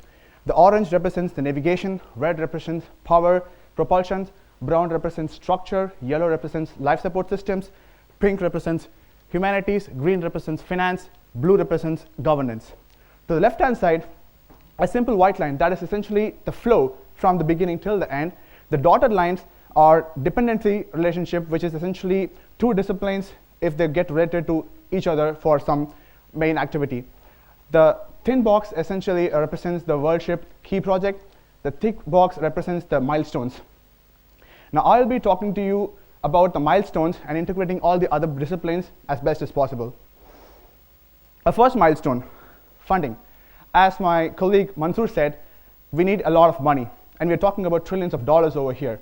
So we need to establish a very good interstellar funding as soon as possible. Now apart from funding, we also considered that education and outreach is also one of the main important aspects for us, because the more the amount of awareness that people are going to get about this project, the more the advantage that we are going to get from the people, because they'll be helping us from all the other various disciplines, from finance, engineering, all the other technical and non-technical aspects. Next, so essentially now we have our fundings established. We need to run tests. So in order to run tests, we need to have platforms out there in space to run all these tests. So that's where the probes come in action over here. So these probes will be launched once in every 5 years, and these probes can conduct various tests. For example, shielding tests, gravitational lensing tests, and whatsoever that is required for a world ship construction till the very end. And also you can see over here the incredible test facility. This test facility is also can be one of the huge important platforms for performing ecosystem technology and sustainability, because that is essentially one of the critical factors of our world ship construction. Next, moving on to our the second milestone, the lunar base. So essentially we have two important factors of our lunar base. The first one is the mining base. Why do we need to have mining base over there? Because we need to have materials for the construction of the world ship. So essentially the mining base will get multiplied along time, and what are the possible technologies, what are the transportation technologies, what will need to be developed, that will be established over there. And also once the lunar mines are established, the plans and the process for the construction of the world ship begins. Now I told you there are two important factors. The first one is the lunar mines. The second one is that people are going to live and work there on the mines, obviously without compulsion though. So once they are living over there, what is the advantage that we're going to get is the experience that they are undergoing over there. So with that experience, since they are an isolation base, we can use that experience to use as one of our primary criteria for our population selection, which will be introduced into our world ship in the future. Next, moving on to our third milestone. I told that ecosystems started beginning earlier. So that will essentially get developed at this point of time. And once it is immediately finished, as Daphne mentioned, shielding is one of the important criteria over here, and that is also also the shielding type get decided at this point of time. Also, I think I remember Anderson saying the population selection. So based on the past experience that we have gathered from all the other analogs, those things will get applied for the population, and at this point of time, the final trained population will get selected. Now let me stop here and recap whatever I said. So initially, we talked about establishing a funding, and then using that, we are establishing bases and platforms out there in space to conduct the test, and then the tests are conducted. And also, I mentioned the construction is also begins at that point of time. So all these things get integrated into one, and our sixth milestone is the Taurus engineering model, and that's where all these things get integrated into that model. So let me explain to you about this Taurus engineering, the Taurus ring. So essentially, a single ring will be established at the year 2115, and a population of almost 10,000 people will be introduced into that ring. So note that this is a test ring with all the other important factors being integrated, such as subsystems. So once the ring is of a success, from that point of time, which is essentially from 2115, throughout the rest of the remaining timeline, the remaining sections of the ship will get integrated. Now, the remaining sections, I mean the other rings, and obviously with population being introduced into the sections whenever necessary. And as this progress is happening, one of our important milestones, as Daphne was mentioning earlier, that one of our feasible power systems is nuclear fusion. And that system, the engine, is built essentially at the year 2160. Parallelly, you can see the destination is also chosen at that point of time. If you're considering nuclear fusion as our power source, then the fuel will be essentially we can get it from Jupiter. Because Jupiter has a huge amount of source that we need for this kind of propulsion systems and the power systems. So now we have everything ready, and the last milestone is the construction. It's essentially completed. So we have people ready, we have the structure ready, we have the destination chosen at this point of time, and at the year 2175, we are ready to go to infinity and beyond. So thank you so much. Now I will be handing to Brian, who will be concluding the presentation. Thank you. Thank you, Hamid, for that walkthrough. So we've hit you with a lot of information throughout going through this report, throughout the process. We've come up with a lot of recommendations. I'm going to speak about a couple of them now that are relevant to the presentation that we've just given you. The very first recommendation, of course, is that we really strongly believe that there should be Netflix aboard the world ship. Sorry, guys, it's just me. It's just me. From a scientific perspective, we recommend that we start sending probes. First, to study and understand the interstellar medium so we know what we're traveling through, as well as to look for target destinations. From an engineering perspective, we recommend looking into and researching and development of specific technologies. And these are the following: nuclear fusion, the use of active and passive shielding together, gravitational lensing, pulsar-based navigation, 3D printing, 3D biological printing, and closed ecological life support systems. From a society perspective, we need longer analog simulations so we better understand the psychological effects of long-duration space travel. We recommend this construction of an interstellar city so that we can use this as a hub, as a test bed for that first World Ship Society. We recommend an international interstellar fund be established so we can begin engaging these other countries.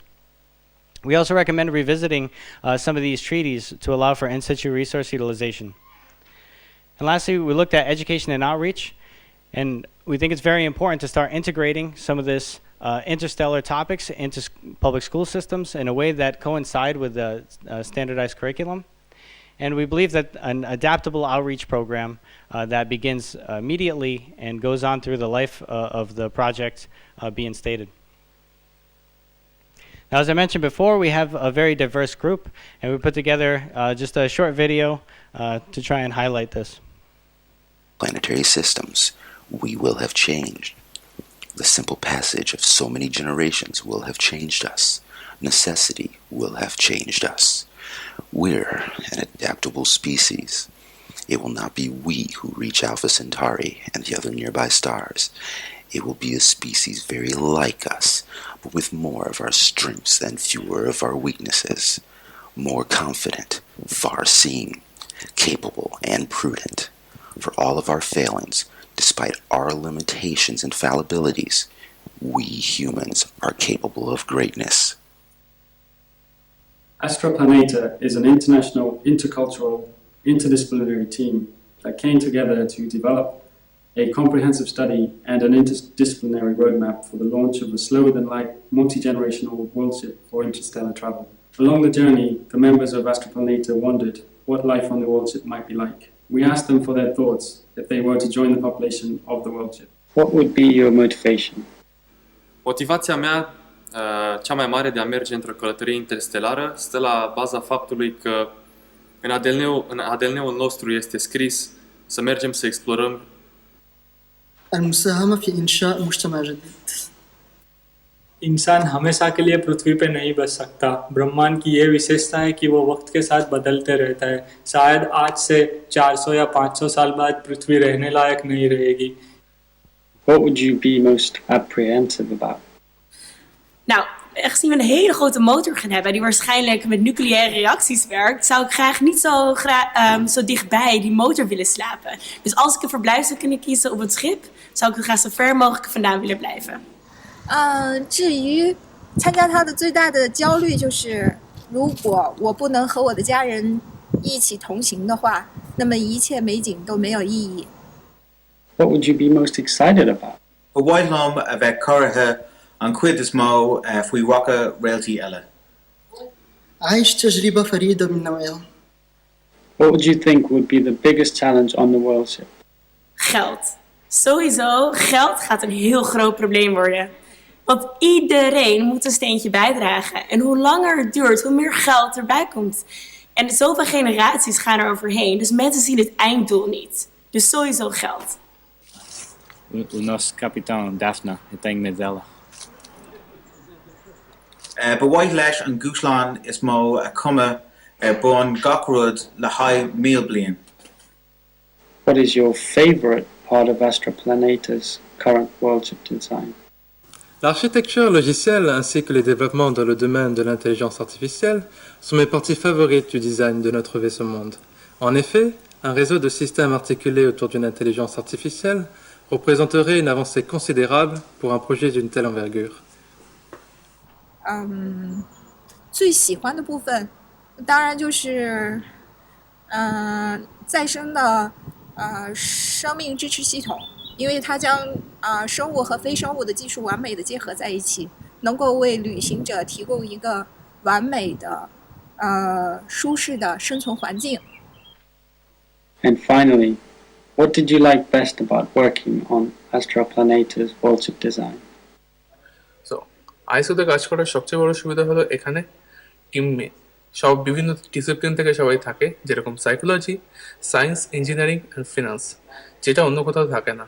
তো এটাই এই team work আর প্রজেক্টের speciality, আর যেটা আমি sobseie বেশি enjoy করেছি। Because ik gosto mais tudo as pessoas. Eu tenho muita sorte a trabalhar com esta equipe.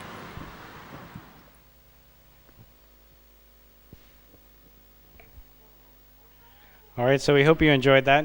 A silly little video. We want to end off by saying our thanks to everyone. We've had a lot of help throughout this project. We've had a lot of people come out to help us along the way. We've had people travel from across the country, across the world, Skype calls. We've got to talk to some really incredible people, and we're very, very much appreciative for that. I want to give a special thanks to our faculty advisor, Professor Chris Welsh. Helped us a lot throughout this project. We want to especially thank I4IS. We've had many members help us out throughout this project. And especially want to thank these members that actually made the effort to be out here today. That means the world to us. I also want to give a special thanks to my presentation team. These guys have essentially given up their last week to lock themselves inside of here, and they've been conducting their own human isolation experiment, really, to try and get this presentation done. And so I really appreciate you guys, and your dedication is inspirational.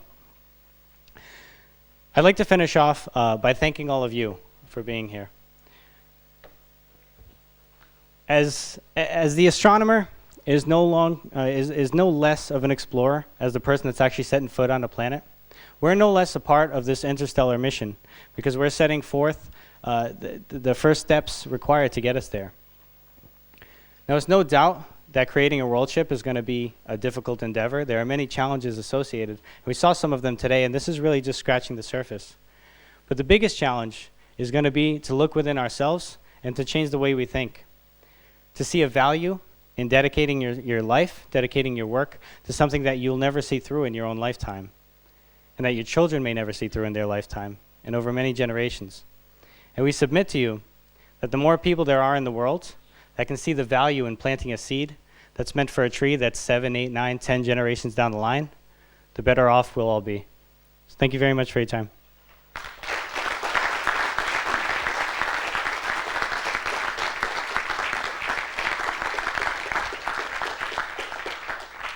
Now I'd like to go ahead and invite some members of my team down for questions.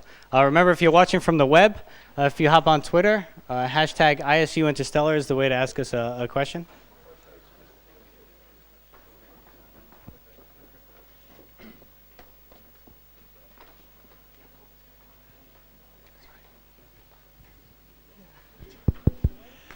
Thank you for the presentation, and by the way, it gives me a very hard time now to select what was the best presentation, also because I was not able to talk to the previous group.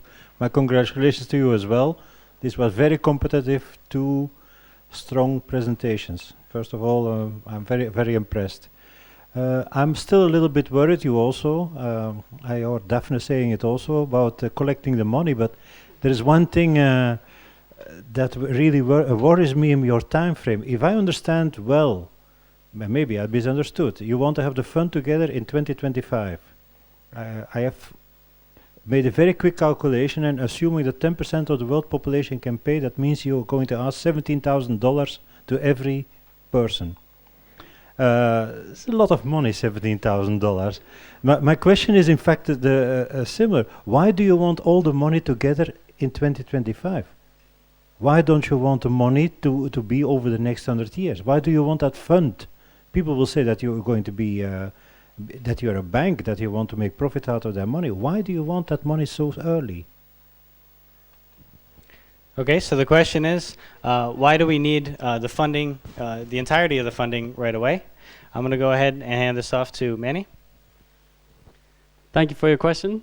So I believe there was a bit of a misunderstanding in that it's not all of the money we'll need. We'll need enough to carry out some of the initial programs and the tests to continue with the development of the world ship. So it's a gradual process. It's going to involve a lot of investment from different nations, but It was gonna take a long time to make it happen. So that it's a spread out. Yeah. Okay. Thank.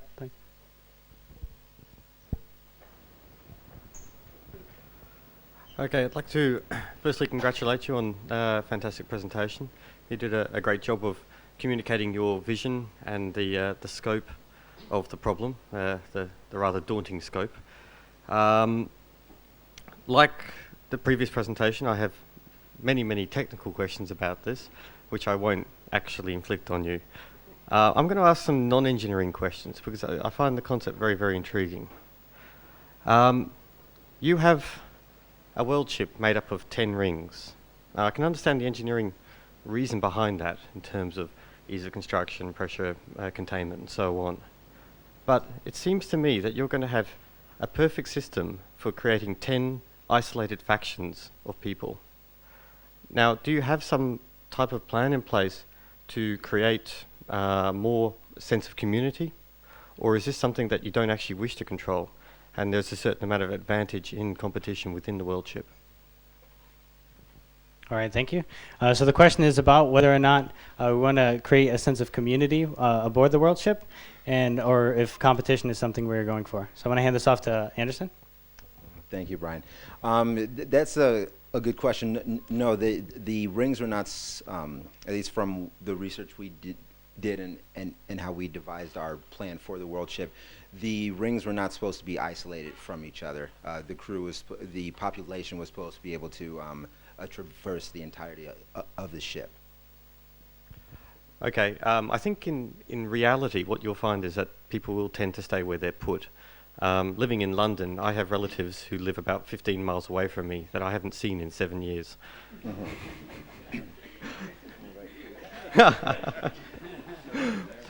So yeah, I guess the question is your system, you do need 100,000 people working as a community, is the answer. Okay. Correct. The second question I've got is about your interstellar city. And I just wondered, have you thought about what happens after you launch? You've created this massive infrastructure to create this object, which you send off into space with 100,000 people. You'll be leaving behind many millions who worked on that. Is the interstellar city going to be left to fall into ruin, become an interstellar ghetto?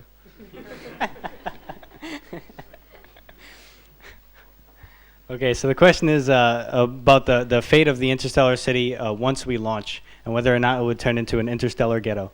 So I'm going to hand this off to... Thank you, and thank you for your question. The short answer is no, we didn't look too much into it. As we're first looking at getting this ship off the ground and launching, the foreseeable future would be a second world ship. So we would hope that the interstellar city would contribute to another launch and another one after that. As the world evolves, we would hope that we would become this interstellar community, and more people would be drawn towards the city. So that would be our preliminary thought. Thank you. Thank you very much for your presentation. Also, I was very impressed by all the work you have done in order to reach this point, and it was very well presented. I have many questions also, but I will concentrate on two, one more technical related. Did you envisage also another assumption of, instead of having just one world ship, to have a fleet of smaller world ships or continent ships somewhere? It could be interesting, maybe less difficult to develop, and also better to mitigate some risks. Okay, so the question is about whether or not we gave some thought into the amount of world ships we would have, and whether we would have a fleet as opposed to one big world ship. So to answer this question, I'm going to hand this off to Micah. Yeah, that's a great question. We actually did look at that, and we had discussion about it and came to different sorts of conclusions. In the end, we chose the single world ship for the reason is there's some point where you hit the point of diminishing returns. You're going to have subsystems on each fleet of world ships, and it's going to cost more and more to separate the population out that way. Another factor was the directive was to build a world ship, and technically a world ship is 100,000 people. So if we had a fleet of world ships, that would be multiple large structures, and you have to really build one before you can build many. So we kind of saw this as like kind of a precursor to one day in the future, and maybe there would be fleets. And the next and last question for me. Well, I was thinking, what will be these people do all days during the mission? You just mentioned that you have a specialized crew, so meaning that maybe one tenth or 1/100th of the people will have something to do. But what about the others? Okay, and related to that, Daphne, you talked about communication with the Earth. Do you think that after 1 or 2 generations, the people will care of the Earth first, and the Earth will care about this mission? Okay, so that was a 2-part question. So the first part, the second part is having to do with communication with the Earth. The first part is wondering what individuals are going to be doing on this journey and the trip. What are their day-to-day lives like? So I'm going to hand this off to James. So the question about what people will be doing on the ship, we've received that question dozens of times. No, it's good. It's actually, it's an interesting question. It's a really good question. And as we see it, we're basically taking Strasbourg and we're putting it in a donut-like shape and sending it off. So we have 100,000 people. What are 100,000 people going to do? Well, they're going to do what they do now when they're in groups of 100,000 people. They're going to have stores, they're going to have bakeries, they're going to develop things, they're going to sort of specialize in things. They might play golf, as I heard one answer. So what we expect these people to be doing is living life very much in the same way that you live your life here, now, today. The only difference is that you're traveling at a fraction of the speed of light on a donut-shaped object towards another star. Do you want me to try to the second one? Well, the communication with Earth. Okay. So I'll take a stab at the communication question. This is something that we spent a lot of time talking about. In particular, myself and Anderson used to spend lunch debating about communication. And it's an extremely complex topic. And it's one that we actually really like because it kind of illustrates the interdisciplinary approach that we used. So there's the technical aspects of if it's possible, at what point might you lose contact, how long do you need to maintain contact. Then there's just this even weirder thought process. If you put yourself in the shoes of somebody on Earth trying to communicate with a world ship. So imagine Shakespeare calling you in some method that Shakespeare would use to call, which probably would have been a written letter, and he would have sent it off maybe with a carrier pigeon. So you receive a carrier pigeon with a hand-scribbled note in some form of English that you probably don't understand very well. So beyond just caring, will you even know what that message is? Will you remember? Will society remember that they've gone through this large endeavor, thrown this group of people off into the interstellar medium? And so what we really hope is that the outreach effort will continue, and that's part of the city. We hope that the city stands as an emblem to remind the world what they've done, why the city is there, what its roots are, and that indeed there's someone out there that maybe they should be listening for communications with. My name is Lawrence Winkler, and 40 years after, because it's exactly 40 years after, Steve Brody and I came up with the Stanford Torus with some other individuals, of course.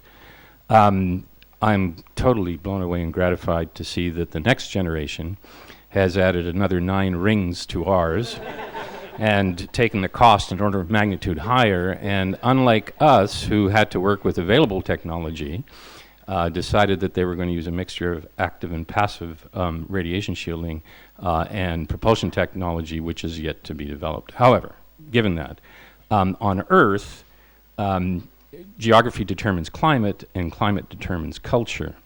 And in space, physiology determines configuration, and configuration determines cost. So I'll get to my question in a minute, but my first comment is that anyone thinks that an iron ion with a positive charge of 26 coming through your body is going to somehow allow you to adapt to it in the future, maybe somewhat mistaken. So my question isn't so much about the radiation, my question is about the rotational rate, because that's my baby. And we had 1 RPM for a whole bunch of good reasons at the time, which turned out to be still fairly good reasons.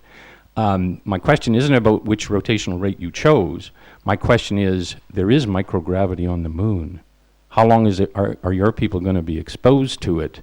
And what negative deleterious physiological effects are they going to suffer before you get the world shipped? Okay, so the question is, just so I understand it, how long will people be exposed to the microgravity on the moon specifically? And what are those physiological consequences? Thank you very much. So to handle this, I'm going to pass this off to Anderson. Thank you so much, Brian.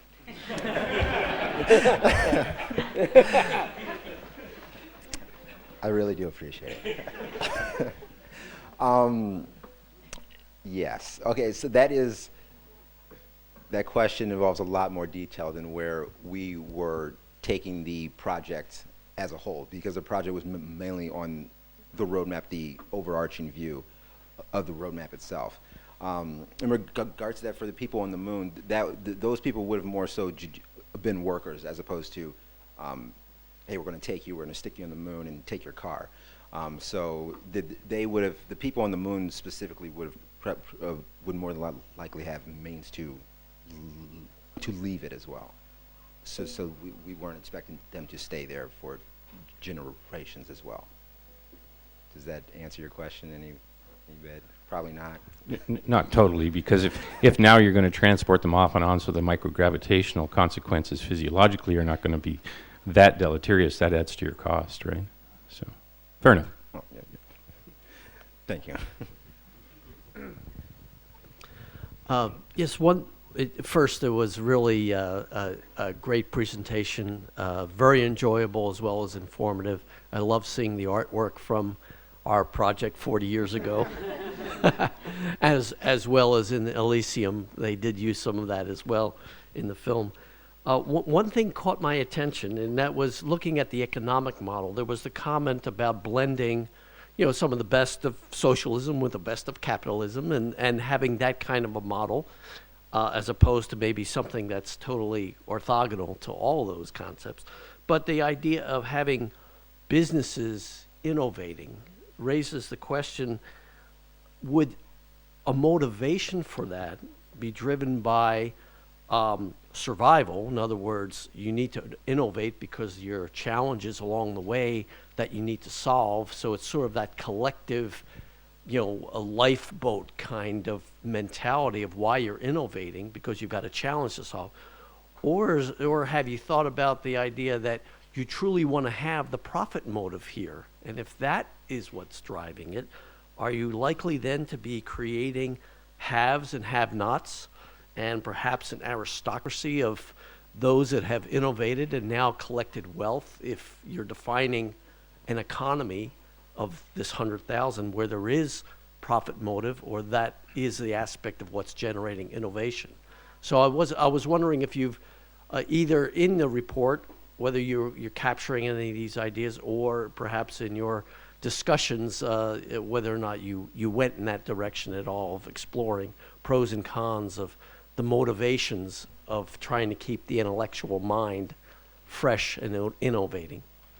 Okay, so the question is about innovation, and what would be the driver behind that, whether it would be profit or more of a need-based system, and what kind of consequences this held long-term for the society. So I'm going to go ahead and pass this off to Kyle. Thank you for that question, Mr. Brody. First, I'll start by saying a lot of the work that we did in the report was really concentrated on getting the world ship together and sending it off, because we realized how the ship evolves is not really going to be up to us. However, we did want to install a sense of innovation. We understand many of us are from innovative centers. We have a woman here today from Singularity University, people from NASA, Vancouver Island. That's a very good sense of, that's just a Canadian joke, I guess. Centers of innovation, and innovation breeds this sort of technological advancement that we thought would be necessary to continue on the world ship. So that was one of the long conversations while James and Anderson were talking in the lunchroom. Manny and I were talking in the bar and discussing different ways to develop the best governmental system. So that was some of the considerations that we had. So in essence, you didn't go to flesh out the economy or structure of the internal society, so to speak. It sounds like that was beyond the scope of what you felt you could accomplish. Exactly, and we were looking more at the economy in the interstellar city and how to develop that with this International Monetary Fund. But once in space, we realized that really it's fundamentally out of our control. Okay, thank you so much for your presentation. I never smile so much, you see. Like I diet. I will not have any technical question because it's hopeless, you see. Of course, you see. No, it's hopeless. We can discuss in details, and any question, it's one theme for PhD. And maybe you're happy, otherwise you never will go to the end. I have two more or less fun questions also to smile. Question number one, how much people your flying machine should accommodate? You mentioned 100,000, yes? But we will have a baby on board very soon. And if you would like to survive 100 years, we will have at least 3-4 generations. It means your craft is small, even for Russian standards.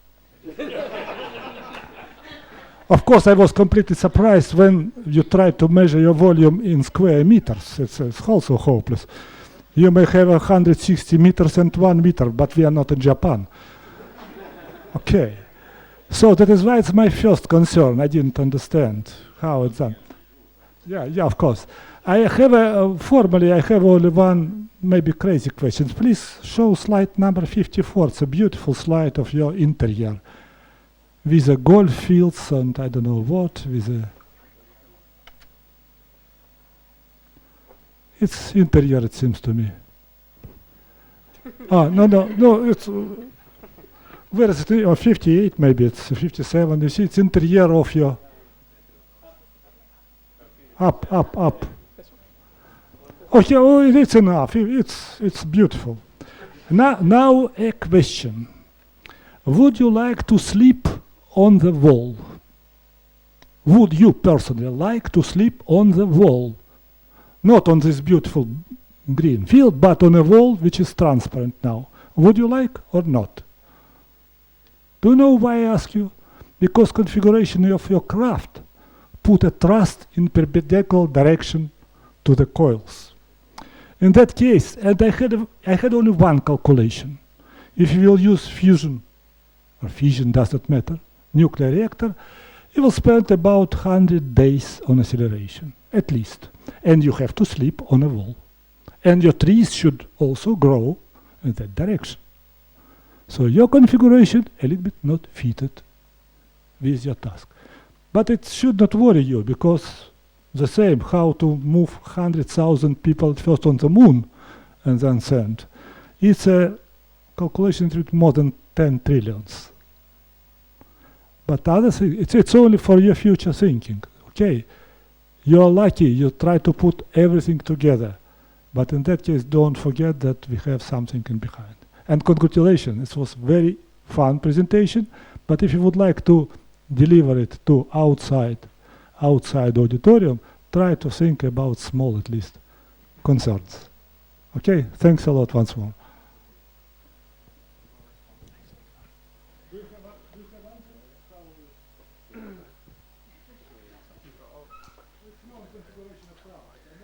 So to the first one about the population, so we actually considered that the 100,000 is the cap.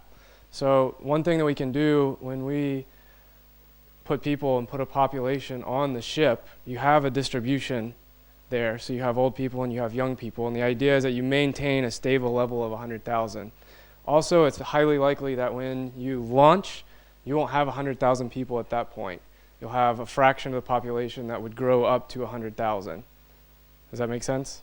So at no point should we ever exceed 100,000. It's kind of the top level. And that would allow this continuous flow and aging of people as they are born and die. the second part about sleeping against the wall. So there's a lot of estimates for the acceleration, and the one that we kind of looked at was a very long acceleration period. That was a very low acceleration rate. So what we figured is that the acceleration would be fairly low in comparison to the force that you would have going around.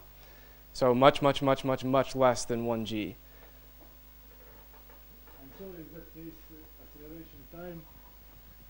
In that case, acceleration time, many years. Yes, sir. Very many years. In that case, problems, no. In that case, your fission or fusion reactor will die. It's yes. This, it's also, please, or. In that case, if you mentioned laser lens, yes, but it's completely different things. Sir. Also, never try to remember Jupiter. Level of radiation 1,000 times higher, up to 10,000 times higher. They will die in 1 month. It's without refueling. Unfortunately, yes. We're not living on Jupiter. But it's also fun. So optimistic. Very, very well done. I think one of the greatest compliments the faculty could pay to you is that we enjoyed your presentation. Seriously.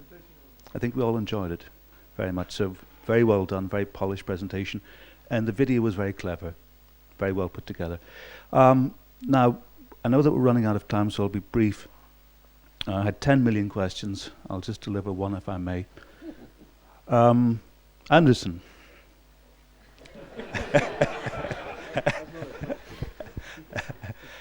Anderson, I noticed that you didn't say anything about religion. Yes.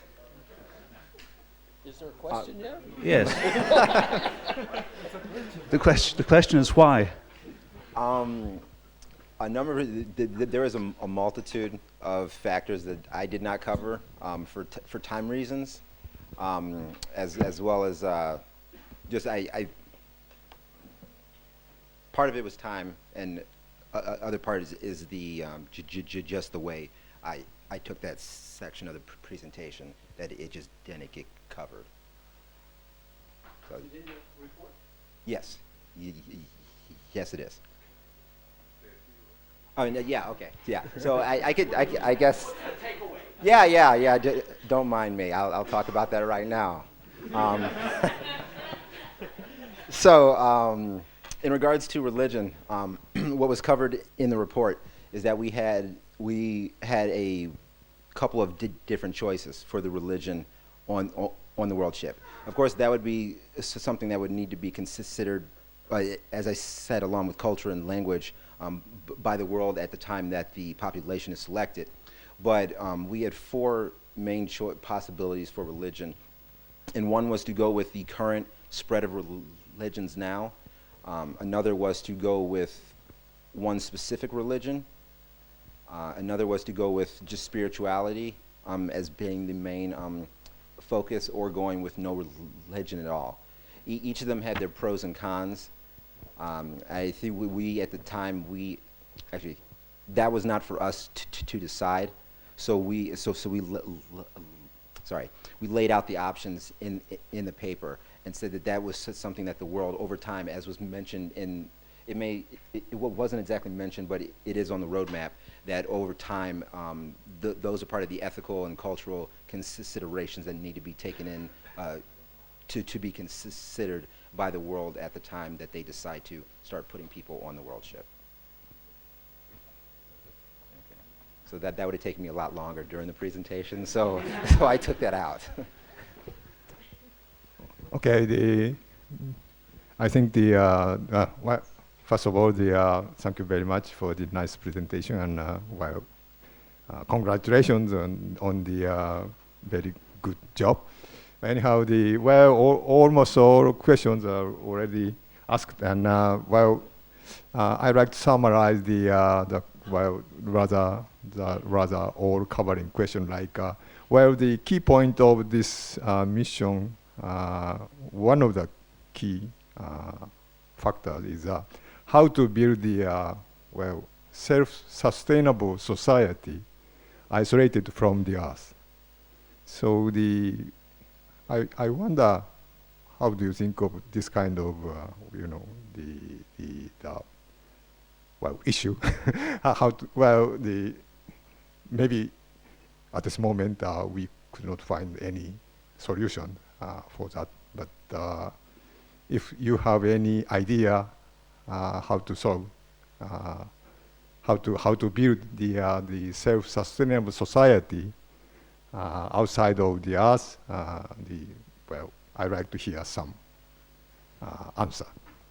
Okay, thank you. So the question is, how do we build and prepare a society, a self-sustaining society, away from Earth? So I'm going to hand this off to James.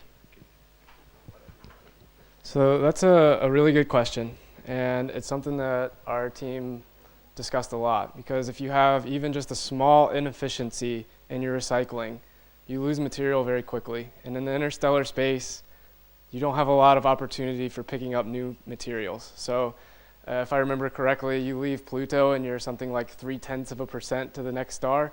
So you really have to make sure that you keep all of your materials with you.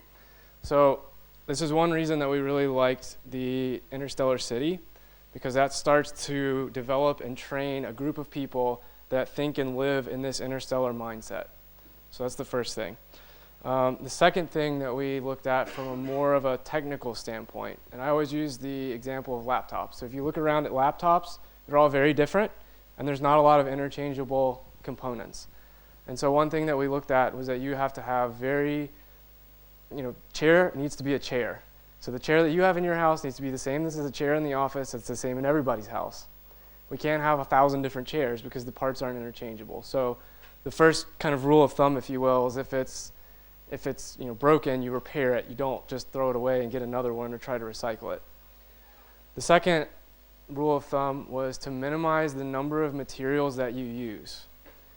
So when you have a very complex machine, basically, and you have to try to break that apart into its root materials so that you can reuse those materials, there's inefficiencies there.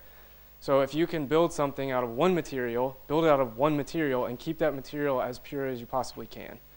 And so those are the two things that we hit on from sort of a societal machines that you use. The third part would be the ecological system. So we are able to live and survive here on Earth because of the ecological system that supports us. So we breathe out things that trees recycle and bring back to us, right? It's just a very rudimentary example. And so we have the ecological system for doing that and recycling the nutrients and more of the organic components. Does that answer your question? Well, okay. But as a whole, the society itself. So before the departure, we have to establish a kind of a space colony. Yes, sir. Yes, and I do not exactly understand the concept of an interstellar city, but maybe in the phase of development, so we have to think about that to establish the sustainable space colony before the departure. Yes, sir, I completely agree. Yeah, but roadmap doesn't say those things clearly, so okay. My wonder is such that. Yeah. Very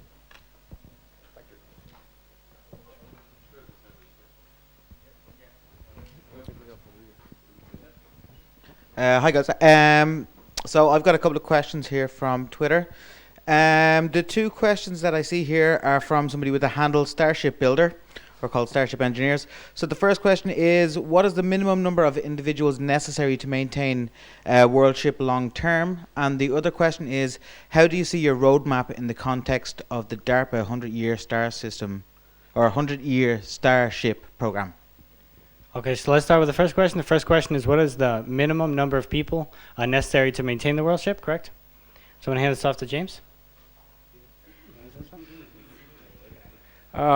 So the minimum number that we identified was you could have a bottleneck as low as 10,000 people, and that's mostly just based on sort of natural experiments that have happened. So there's a hypothesis that points in human history, populations have been as small as 10,000 and recovered from that. So that's basically the number that we've gone with. Thank you. And could you repeat the second question, please, Fergus? Yes, sir. The second question is, how do you see your roadmap in the context of the DARPA 100-year Starship program? Okay, so how do we see this in the context of the DARPA's 100-year Starship program? So I'm going to hand this one off to Micah. So we actually used a lot of the literature from the 100-year Starship program. We poured through many papers produced from that, and that's where a lot of our ideas and literature review came from. I think one key example is the gravitational lensing. That was one that pops up every year in there. So, you know, their initiative is in track with ours. So we see a lot of the same key technologies and solutions for them as well. Thanks, Micah. Okay, anyone else?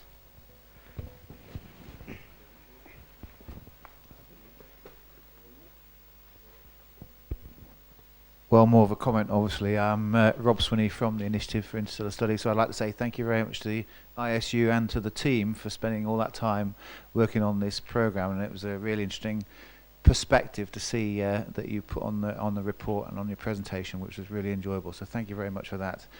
I also had, I think I had 54 questions, but I won't go through them all. I had one comment. I come from a city of about 100,000 people, and I can guarantee you will have some crazies in there, so you need to deal with them. It's the guys from the other side of town, of course, you have to worry about. But, some technical things, I didn't notice it on your designs in your program, but radiators, thermal radiators, for example, and the propellant. I'm not quite sure where all your propellant was, but I'm sure you had plans for that depending on where your final destination was going to be. So I don't know if you want to go into any technical details, but we can talk in the reception afterwards. But a very enjoyable presentation, and thank you very much for your time on the program. Thank you. Okay, well, falls to me then to thank the audience, to thank TP Interstellar, to thank TP Water as well, to thank the audience who are out there watching, and to bring these team project presentations to a close. Thank you all for your contributions and your very hard work. Thank you.